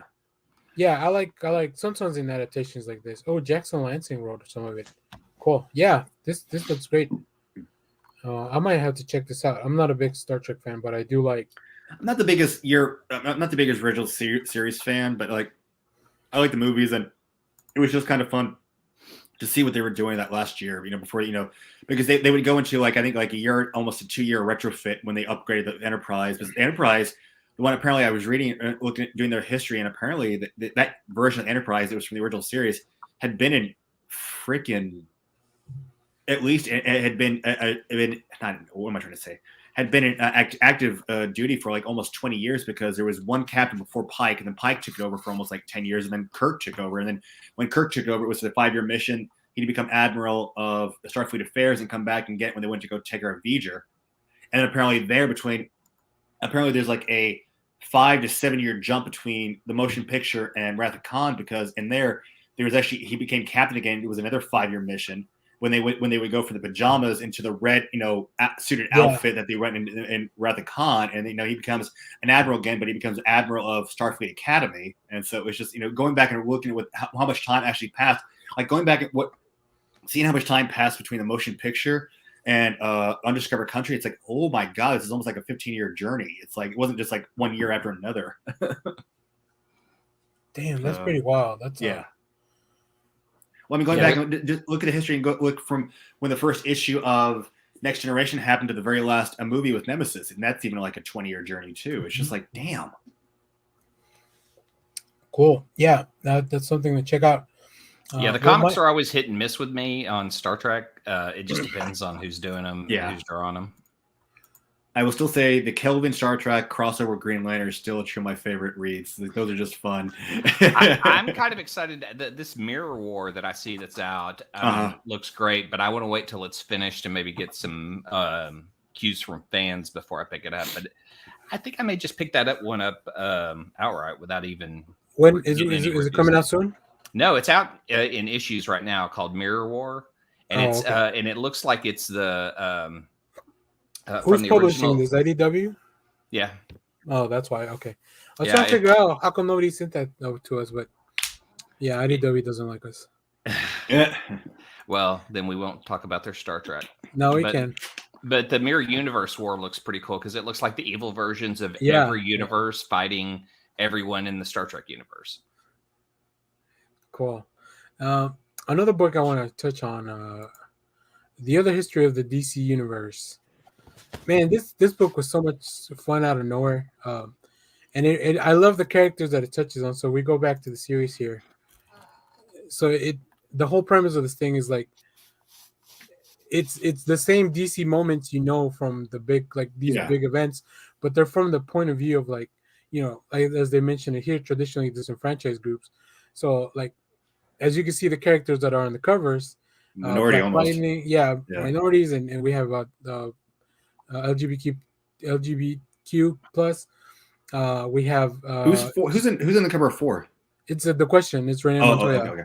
Yeah, then you've got I can't think of his name. Bumblebee and I think Guardian. I think that's it, right. I can't think of what. Yeah, that I don't think it was Guardian, but it was. Oh, I can't think of what code name he used. Yeah, so these are really good. Like, yeah, the covers are incredible. It was Mal and Bumblebee. Mal. And then the collection.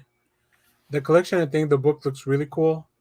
So yeah, I definitely recommend you go check this out because it was just John really writes really good stories. He's writing the I Am Batman, who follows Jace Fox as opposed to Bruce Wayne, so that's also really good. So yeah, it was just a book that I wasn't expecting to be like, oh, this is something I need to read. Clay, do you have another one? Yeah.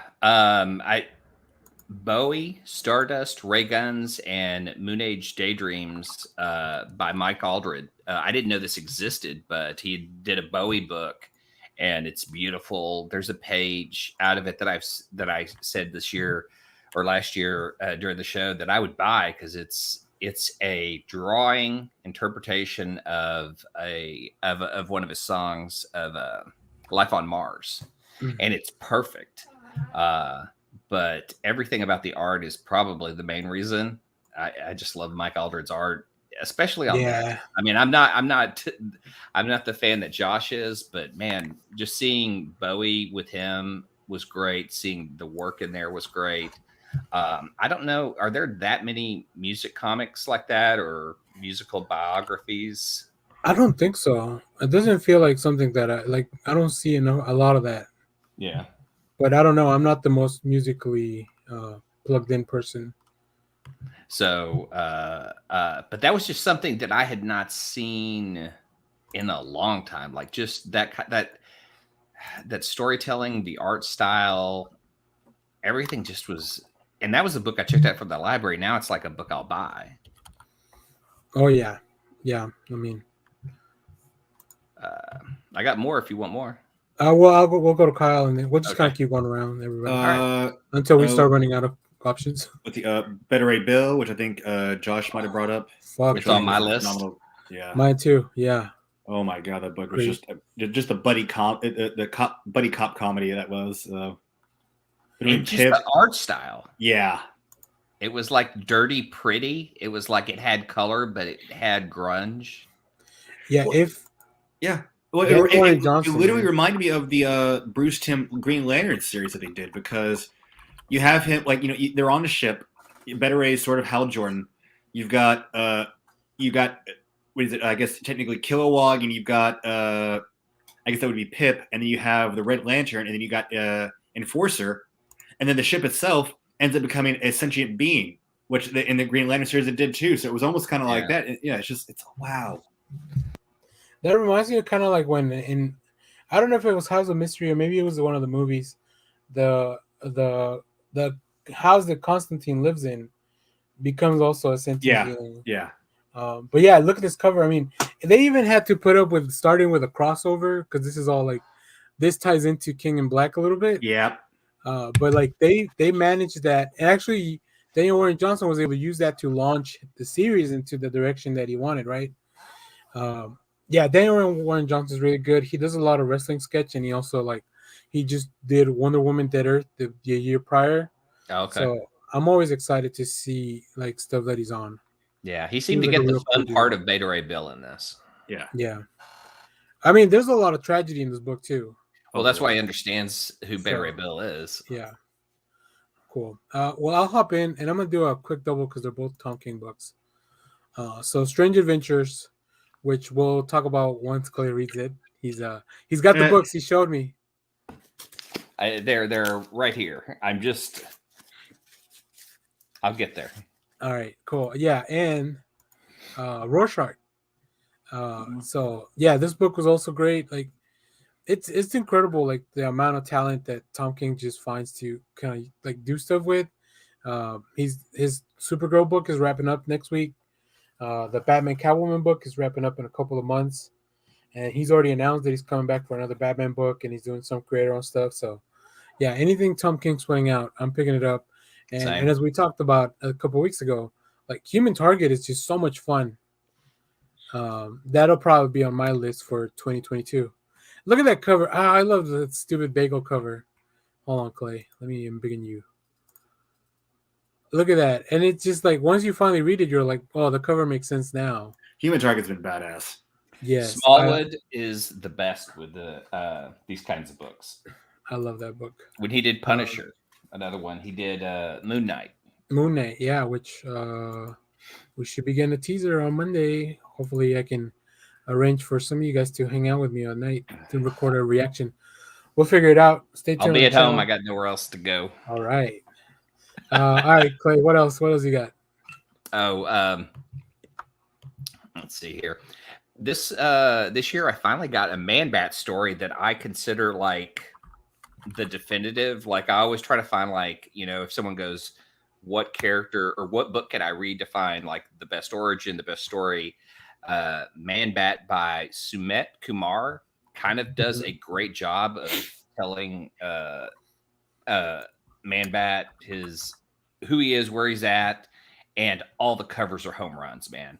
All the covers are just great. And they're very horrific looking, like they're from horror books. But if you ever were like, what is Man-Bat? What's his background? What's his story? This is a great place to start. It focuses on him. And I was coming from Man-Bat being in the Justice League Dark. So that was kind of where my take was he was this guy trying to do better. One of my favorites right here. Yeah, man, what a cool cover. Jeez. Yeah. And this is also a miniseries, five issues, so yeah. It should be nice. Yeah, totally worth picking up. Hell yeah. All right. Kyle, you got anything else? Yeah, that's my final one. Basically Superman 78. Oh yeah. Yeah, whereas Josh likes Batman 89. This is the one I was really kind of fun with, just seeing Luthor kind of go for the, having Brainiac brought in, Luthor kind of going for his, retro 80s suit. And they're not done yet. They still have like another issue or two to go. I think there's one more coming out next week. Yeah. Or not next week, sorry, next month. But it just felt a lot of fun, like, knock out what Superman 3 and 4 were and then put this in. So it's been a fun read. Well, I love, and I think this one takes place in between 1 and 2, right? I don't know about that. I thought that was the premise, but maybe not. I don't. Yeah, maybe this takes place after. Well, I'm trying to think because Luthor is out of jail. And but he had to break out of jail in 2. Oh, that's right. In the first one, he started in jail. No. In 1, he got put in jail. 2, he breaks out of jail to go find the fortress. Right. Yeah. So I think this is because if I'm not mistaken, he's on house lockdown, not house. Yeah, house arrest. Yeah, house arrest. Yeah. Robert Venditti, he's doing some fun stuff with Superman. He's also working on that House of L book. I think that's what it's called. Mm-hmm. So yeah, good stuff. I need them to do more of this, do some of the other movies that. I know they've adapted some of the TV shows, but maybe some of the movies that were not successful, you can kind of continue them with those universes. Oh my God, like who? What other movies did we do? Flash 90. Do Flash 90. Oh 90. hell yeah! Well, I guess that was a TV show. I would still like to see that though, even if it's a TV show. I'm surprised they haven't with the success of Flash. I know. They might with the Batman 89 and Superman 78. Well, even though they haven't done a series lick it like Jesus. We've gotten comics of Batman 66. We've gotten Wonder Woman 76. So we've got to maybe get Flash 90. Yeah, for sure. Damn, I kind of want that. Marvel should follow suit with Spider-Man 75 and then Hulk 78. Shit, that would be awesome. Oh man, and then they can bring in that Thor back and Daredevil. Daredevil on the trial. Well, that was the TV safe Daredevil of the day. Yeah. Nothing like what we got for Charlie Cox. And then having Gimli play Kingpin. Oh, that's right. Oof. All right. Well, I'm going to hit another two because these are both bad books. Okay. Batman the Imposter by Mattson Tomlin, who's writing on the upcoming The Batman movie. With Andres Sorrentino art, Jordi Valero colors. This book is great. It was only 3 issues, but it's oversized issues. I think they're 50 pages each. So it gives you this really cool story of It's on an alternate universe, so Batman doesn't really have the support system he has normally. Oh, Like Alfred's dead, and the only person he really has is Dr. Tompkins, who's his psychologist. Um, and yeah, it's cool because like there's another Batman and he's killing people. So like, how do you prove you're not the one that's doing that without revealing who you are? And then it gets cool. complicated. And then on the flip side of that dark coin, Nightwing Volume 1, Leaping into the Light. This is the Tom Taylor book with art by Bruno Redondo. You love this book. You raved about this book all year long. I'm all about this Tom King Nightwing. This is the first time I've ever picked up Nightwing on a weekly basis. You mean Tom Taylor? Oh yeah, Tom Taylor. Jesus. Hey, you can't get any names right today. No, not today. Yeah, they're all like, listen, they need to have. Maybe they should have Keith Urban play him. We should, or yeah, Keith, or either Urban. But yeah, this book's so good. There's a new issue coming out next week. We will have. Oh, whoops, sorry. We will have a review for it. But yeah, this whole Nightwing stuff has been really good. I've never picked up a Nightwing book on a monthly basis. Nightwing's never been on my pull list. So, all right, Clay, you got any more? Yeah, Steve Orlando put out Curse of the Man-Thing, and we finally got Man-Thing back to his roots, per se. How much does he talk? None, which is the way it's supposed to be. There was an Avengers, Spider-Man, and X-Men part 1, 2, and 3, Curse of the Man-Thing. 3 different artists on those books, Francesco Mobili and Alberto, I can't say this last name, Bocci, and Andrea Baccardo. I just love Man-Thing, so I loved seeing that it was a crossover event with other books, great artists, and one storyteller. Oh, that's cool. So Steve Orlando's been doing stuff like this because he just wrapped up The Darkhold, which was very similar to this. Yeah, he had written the Martian Manhunter book before that. Yeah, it looks like he's doing more stuff with Marvel, so that'll be cool. I like that he's taking on these more like these darker, more mystical characters like Man-Thing, and then using the Darkhold and Wanda and stuff. So yeah, this is okay. So this came out in 3 issues. Yeah, there was a cover that I really like. I think it was this one. Yes, that is one of my favorite covers of the year. So cool, so cool. 50 years. So this was for this character's been around for 50 years. So I guess that's why they did a comic or the crossover event. Because God damn it, sorry, I keep putting myself on the single. Cool. Well, Kyle, I know it doesn't have any more. So let me just jump around to a few more of mine, and then we'll wrap up. I'm gonna name the Marvel ones since I do have a few. So Venom and King in Black, all that Donny Cates goodness. Man, what a fun way to end that whole run. Once again, this was probably the first time I was picking up Venom when Rick Remender was doing it too. But this was great. All the crossovers were great. Ultimate Carnage.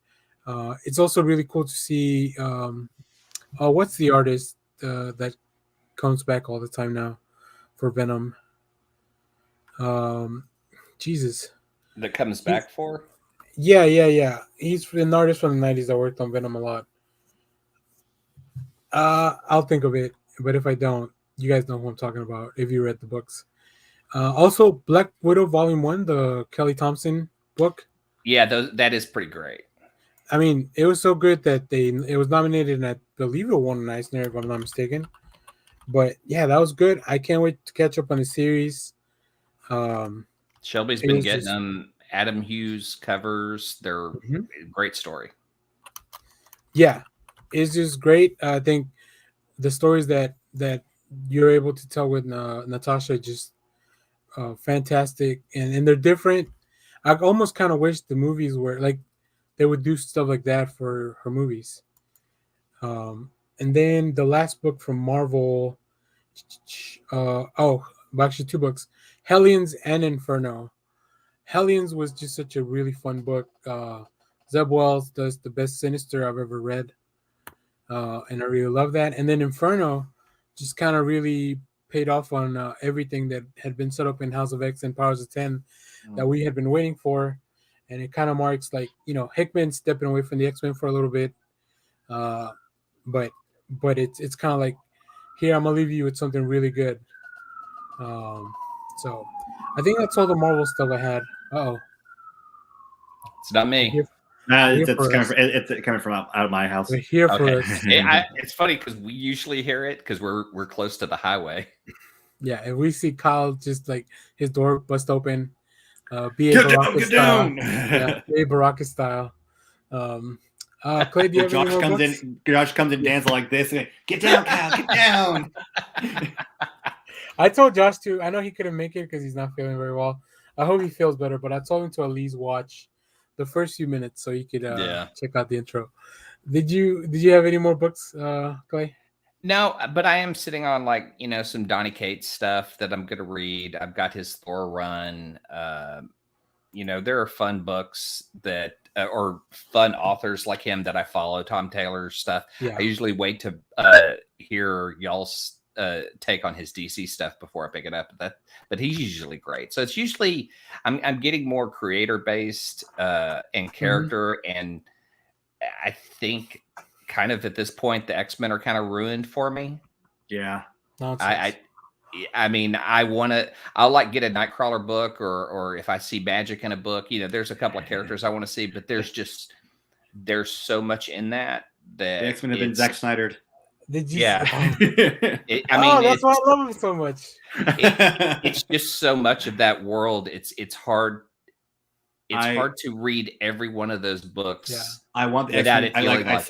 I want the X-Men to go back being superheroes in Westchester in the mansion.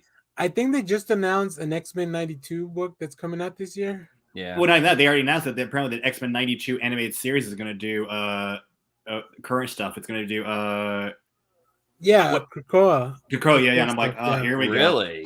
Oh, but their take might be different. You might like it more. It will be different. I mean, the tone of that show is so different. Their Dark Phoenix was very different. Yeah. All right, so I do have two more books that I just want to touch on real quick then. And then we'll move on to Eternals and wrap up the show. Let's look at some other stuff. Oh, okay. Sorry. Oh, okay. Yeah. Well, okay, then we'll wrap up comics. So Wonder Woman Historia, probably the most beautiful book of the year. Yeah. You can come fight me in the comments about it. Yeah. Phil Jimenez, this might be the best stuff he's ever put out. For a book that will come out quarterly, it's hard to include in a best of list because it started last year and will finish this year. But just that taste of who is doing what in this world is amazing. Yep. And then Comixology Originals actually made it on my list. Astonishing Times. This is written by Joe Barbary and Eris Quinones, who is the host of the Variants channel. I heard he did a book. Yeah, this is it. You can go read it on if you have Comixology Unlimited. You can go read it. It's really good. Eris, he's a local dude from here. Like I think he's up in Den or something like that. Yeah. But we see him all the time at conventions when we used to go. So it's pretty exciting to see that, like, I don't know, when you see people do one thing, like you follow them for one thing and then they step into comics and they're successful. Because I think this was really good. It just kind of felt like a love letter to superhero comics. Oh, that's cool. God, what the heck? Man. Wasn't me, I promise. The judges are coming. Kyle running around in some super villain costume in his neighborhood. Yeah. Kyle, what else do you have? So this is non-comic stuff. I was going to say for films, I think we might have mentioned Suicide Squad, but New Year's Eve, I got set to a special double feature of Walter Hill, The Warriors and Streets of Fire. Yes. I had never seen either film, and we were only going to watch. We had only going to watch the. I know. We were only going to. Clay froze. Yeah, we were only going to watch the Warriors. No, I'm not frozen. No, okay. And it was awesome. You've never seen Warriors. That's kind of been that's crazy. I've seen the Warriors. And then basically we were only going to watch one, but then we were on Netflix and saw that the Streets of Fire. It said, leaving Netflix 12:31. I'm like, guess we're watching this too. Great. I had only seen Streets of Fire recently. It was one that was on cable all the time, and I love it. Rick Moranis is a total douchebag.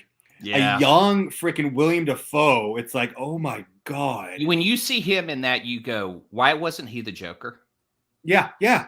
I mean, other than Nicholson's name at the time, that dude should have been second in line for the Joker. I'm trying to remember her name, but one of the Diane main girls Lane. in both films is in from Too Close for Comfort. Superman's mom. Yeah, I know. The main love interest in Warriors, and then the sister. Yeah. Is it Deborah Van? Yeah, Deborah. Yeah, Deborah Van. And here's one for you if you don't realize this. She's also the love interest for William Shatner in A Free Enterprise. Really? Yeah, she's the owner of the bar. When he comes down, tries to kiss her hand, she smacks him in the face. That's her. Man, I hadn't seen Free Enterprise in a while too, though. I know. Oh my God! But both films are and this is funny. So this is 79. Streets of Fire is 84. Got released 1 month before Ghostbusters. Oh man. Yeah, so it was Rick Moranis was kind of doing some busy work in '84, so it was like it's just an amazing fucking film. Walter Hill is the shit, man. Like 48 Hours, Warriors. I mean, Warriors is such a great movie. I don't think anyone could ever redo that style of New York.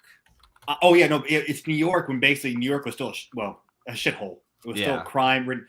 I'm gonna put this. I almost put him. I almost put Walter Hill on the same level as Joe Dante. He's this director that not many people know, but he makes these like films that people are like, "What the? Okay, this is amazing." You know, it's just like they're just iconic. I mean, Warriors is it's so weird seeing it's when the criminals were in the streets of New York, and now all the criminals are in the offices of New York. They're running the city, so it's all dirty and it's all gritty. The different types of gangs. You got a baseball gang. You got a mime gang. It's just they're all coming into the Bronx. And he's like, "Now can you dig that?" I have written a Furies origin story because I love the Furies because of their baseball outfits. Mm-hmm. So there's a story I've written that's just how that gang came about. It feels like a video game to me. That movie. They made it a video game. They keep going through the levels, right? Like they keep going through the ultimate boss. I really like that movie. They made a sequel game to it for the PlayStation. Yeah, that's cool. I've never played the game, but I've seen playthroughs on it that I've heard. It's pretty fun. Out and play. Yeah. Oh my God. I had a blast watching both films.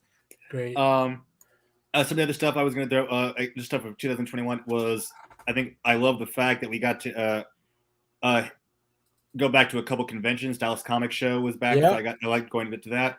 And getting back to some film festivals, even though it was the following year, Dallas Video Fest, and then getting to even a smaller version of Asian Film Festival, and then the one show that I know apparently nobody else wanted to watch it, but I love it, Stargirl Season 2. Yeah, I haven't watched it, but I do want to. Oh my God, you guys! I haven't even watched the third season of Doom Patrol. Neither have I. I've only seen the first episode. I need to watch that myself. But Stargirl was just a must for me. I had to. But that's the closest thing I'm going to get to a Starman series. And watching the introduction of the Infinity Incorporated characters being introduced into the series is just like. I might have to put it on when it finishes and give it a run then. Yeah. I think it's done. The season's done, right? Yeah, the season's already over. Yeah, it should be on HBO Max now. Yeah, and in my opinion, I've almost kind of given up hope on all the other shows on CW, but the Superman and Lois and Stargirl, the two shows that still kind of keep my interest. So it's just at least those I'm watching. It's interesting that they might sell the CW now. Yeah, I know. With those recent news, who knows what's going to happen to those shows? Right now, because of every other show goes to Netflix, whereas I think like Superman and Lois and Stargirl go to HBO Max. So if they sell them, I wonder if they're going to separate the shows. I think everything after the HBO Max launch, because Batwoman was the first show to go to HBO Max. Was it? Okay. Yeah, so they stopped making the deals. Or I guess once those deals run out with Netflix, I'm sure those shows will move over. Gotcha. Cool. Well, I got a few more things too, and then I'll go back to you, Clay. If you have anything else. I know. I just want to talk. I'm good. I don't have anything else. I mean, that pretty much was my list of books for the year. So I want to talk a little bit manga. Kaiju number 8 is probably my favorite manga that it came out. I think it came out last year. Oh, it's so good. It's fantastic. The first volume has finally been collected in English, so you can go check that out. It came out in December. But man, this is so good. Or you can get the Shonen Jump app. And then also, We got a Bleach one shot after freaking like 5 years of the manga being finished, and this year we're getting like more of the anime. They're gonna finish the last arc. I love Bleach. It's one of my favorite anime and manga of all time. So it was just a good year. And there's a lot of really good manga, but these were two of my favorites from last year. All right, Kyle, I'll let you wrap it up. No, I was just what I was gonna say is the two that I knew they were coming out. Two manga I want to throw out to just, and I haven't read them yet, but I need to pick them up. One is already out. Can't remember the name of it, but basically it's a manga based dealing with Buddha and Jesus. Basically, after thousands of years of helping people decide they want to take a break, so they decide to get an apartment together in the middle of Tokyo and live life as normal human beings. All right. Yeah, I know. What is normal though? Like living like as normal human beings. Like, they're not there doing they're not here helping people. It's like them just playing. Like, we want to see what life is actually about, and actually try to live and make a living in the middle of Tokyo. And I skimmed through the first issue a little bit. It looks good, and it probably is an anime based on. Found it. There you go, Saint Young Men. This looks cool. I'll check this out. Weird pitch, but I don't know. I'm into it. And the other one I knew it was coming out, but it's falling out now is Akira Toriyama Theater. They've released it's a huge hardback collection. It's $25. But any of the old manga like one shot manga that Akira Toriyama did outside of Dr. Slump or Dragon Ball is all collected in this issue, and it's I've skimmed through it. It's amazing. Like all those pitches for other manga stuff. Well, no, it's stuff that actually got released, but there were one shots in Shonen Jump. Oh, they were just one shot. Okay. Yeah, I think it might have been stuff that he either did prior, between, or during his other stuff, like Dr. Slump and Dragon Ball. But you can see where I can see the influences of Goku. I can see the influences of Yansha. It's just, oh my god. Cool. Oh man, hold on. I just found the panel I want to show you guys. Yeah. From the Saint Young Men. I don't know what's going on. There's no context to this, but I just love like they're going through and they're watching DVDs. Like going on trips. Like they're not there actually. Buddha is not there actually trying to help people find enlightenment, and Jesus isn't there doing miracles for people. It's like they're actually trying to live normal lives and just trying to see what life's actually like. They're tired for 1,000 years of being the high deities that everyone's always wanted, so they want to live normal lives. Damn, I need to check this out. That is a weird concept. I'm kind of curious how that plays out. I know. I would think that they would just be disappointed in humanity. No, oh my god, they're about to do a live action thing. Yeah. Oh, really? And I think they've got at least 4 issues out in manga based now with Barnes and Noble. Oh my god. Whoa. I'm in. Okay, yeah. The Buddha ears bother me a little bit. The ears. But man, okay, cool. Yeah, that's awesome. New manga for the year. That's all I've got. Everyone should read more manga in 2022. No argument. Yeah. This was a big year of manga for me. I mean,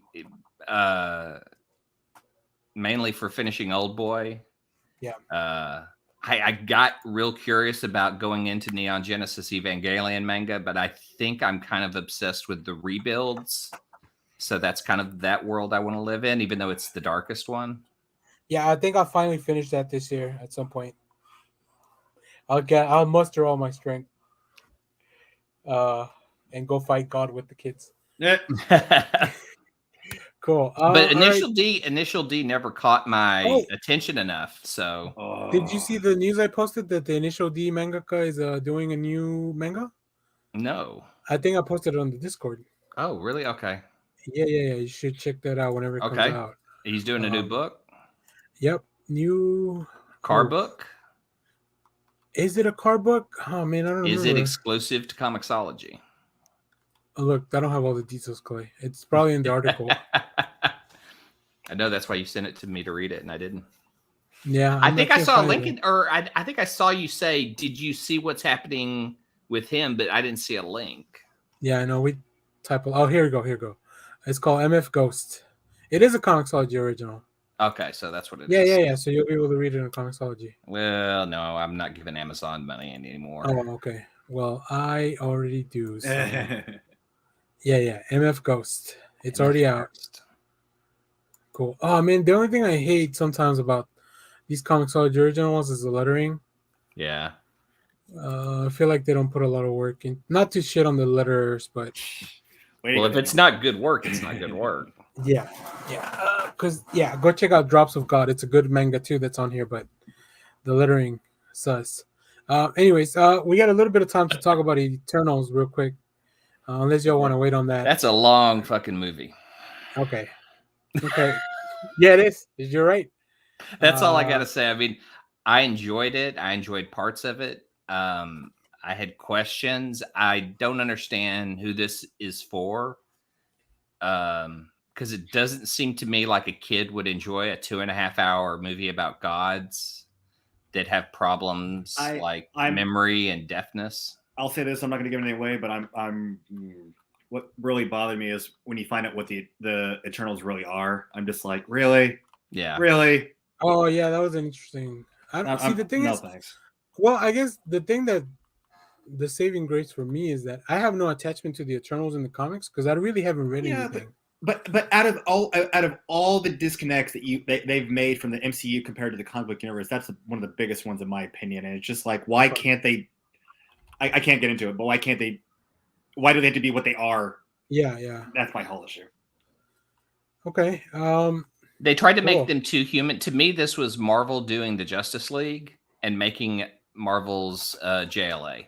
Because I got the villain. I felt like the CGI world was very much a DC movie. The art style was very kind of like their ship Dead and Black as opposed to like what a Jack Kirby ship would look like when he drew the Eternals. A lot of empty, lifeless space taken up on screen, especially when they would do fights. I will say I think this might be some of the best speedster stuff we've seen. Yeah. I think Makari's great. Mm-hmm. and I think best speedster stuff in Marvel or just overall and just in in any movie. In any movie, in any movie. I liked how they did it. And I think that was one of the reasons we don't get a lot of Makari on the screen because that probably cost a lot of money to make it look cool like that. But I think they definitely saved it for the right time and place. I'm interested in all the stuff they're setting up with the Black Knight. That I'm looking forward to. Yeah. So I overall I really enjoyed the movie. Yeah. When Pip. Yeah. Pip looked like a bad CGI. Pip looked like he wasn't finished. I'm not going to argue that, but at least we got Pip now, so that it can only lead into. Hopefully, we'll get Adam Warlock in Guardians 3, and maybe we'll see. This is the third Patton character. Yeah.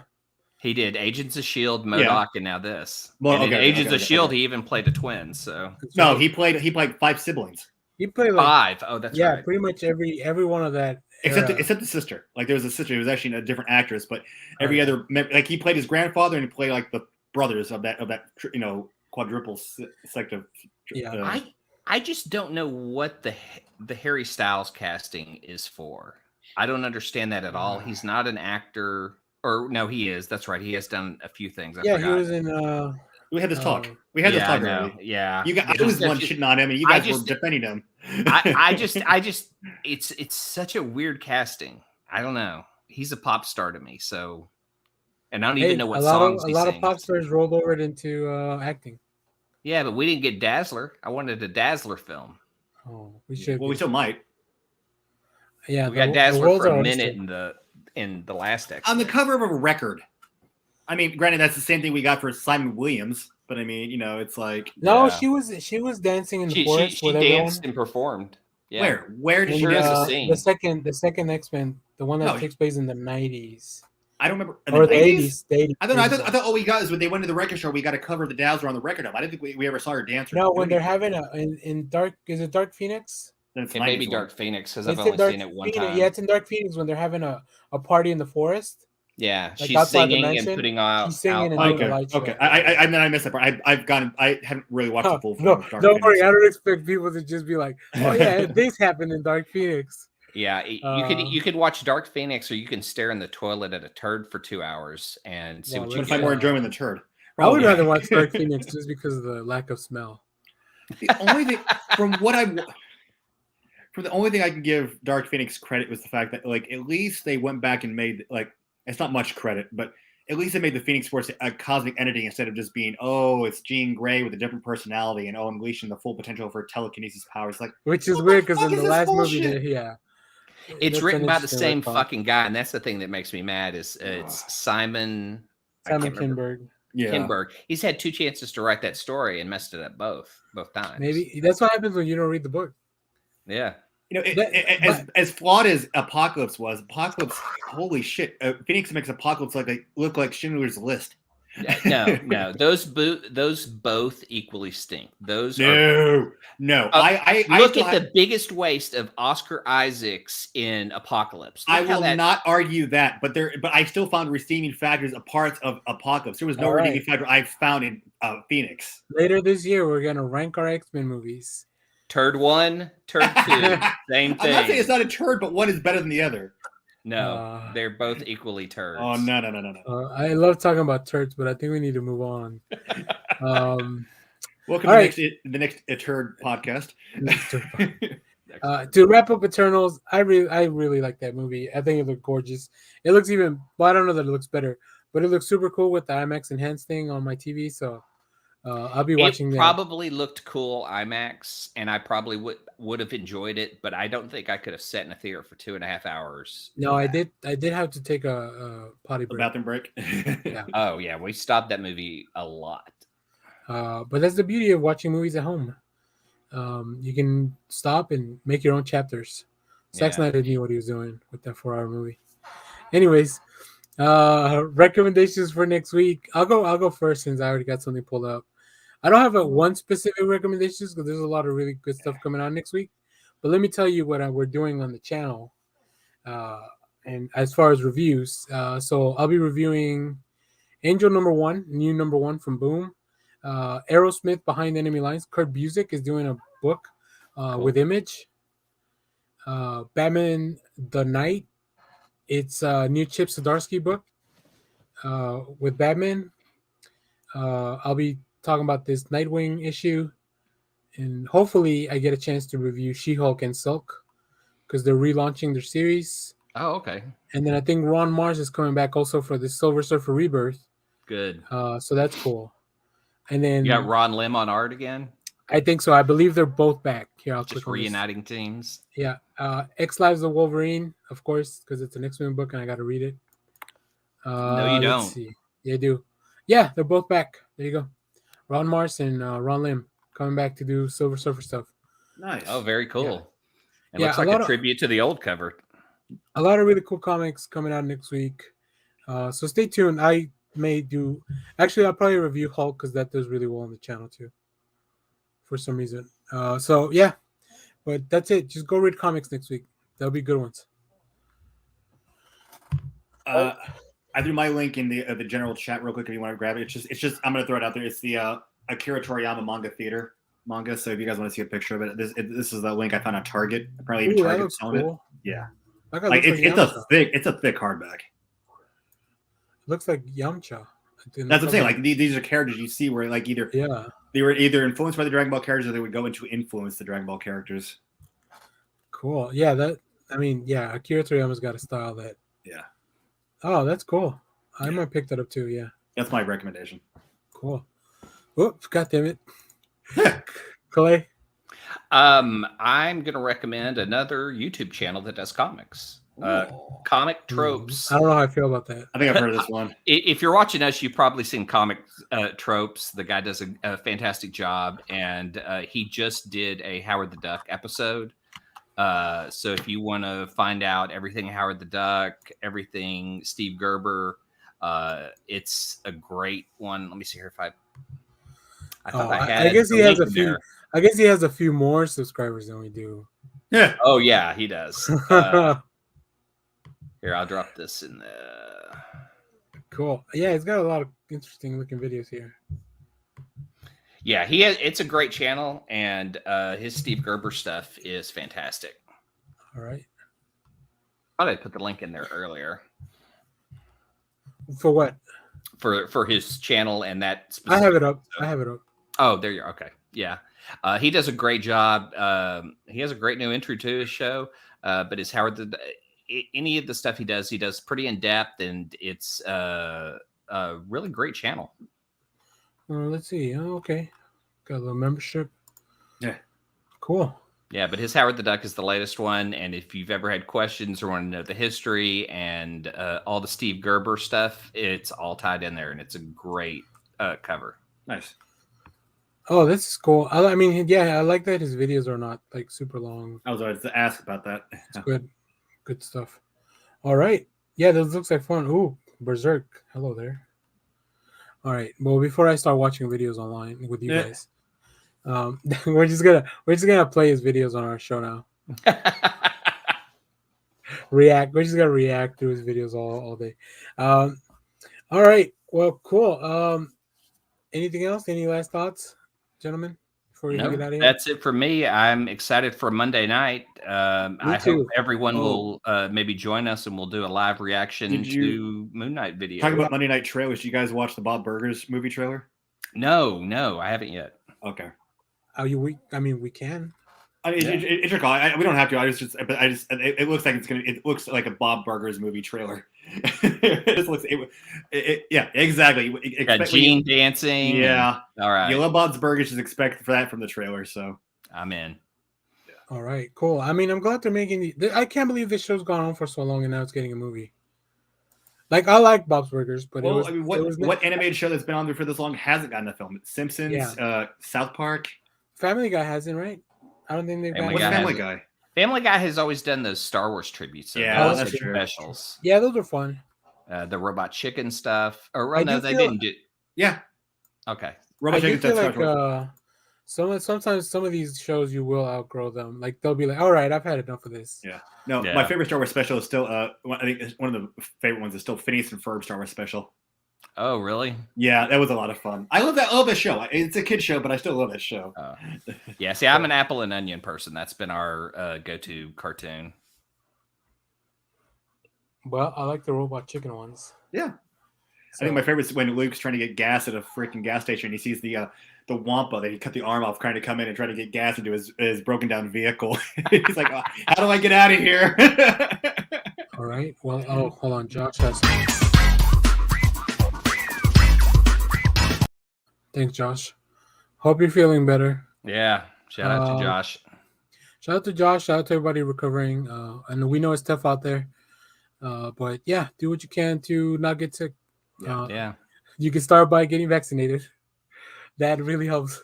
So, all right. Well, cool. Thanks, everyone. That was all our 2021 stuff. We had so much good stuff that we had to make 2 shows about it. We'll be back next week. Who knows what we'll be talking about. Definitely try subscribe to the channel now if you haven't. We will be doing something for Moon Knight probably tomorrow night. Since I'm off for the holiday, I get all day to plan. Oh, lucky. I'm off all the time, so I'm available. So, and it's at night, so we can people should be available to just come watch. Also, we're on our way to 500 subs. And I know we said once we get to 500, we will watch Old Boy, the American version. But I want to make it more. I want to throw the incentive that this does have to be done before the end of February. So let's put a little timeline. Put a deadline on it. If we have a deadline on it. Right. I mean, we're close. We're like 25 people away from 500. Okay, that's pretty great. So, and I know at the rate that we're growing, I can see us getting there before. Yeah. But you never know. But I'm glad people, shout out to G and Leonard Kim, who showed up in the chat. Shout out to our patrons, which I forgot at the top of the show. You guys keep this boat afloat, kind of. Yeah. Somehow.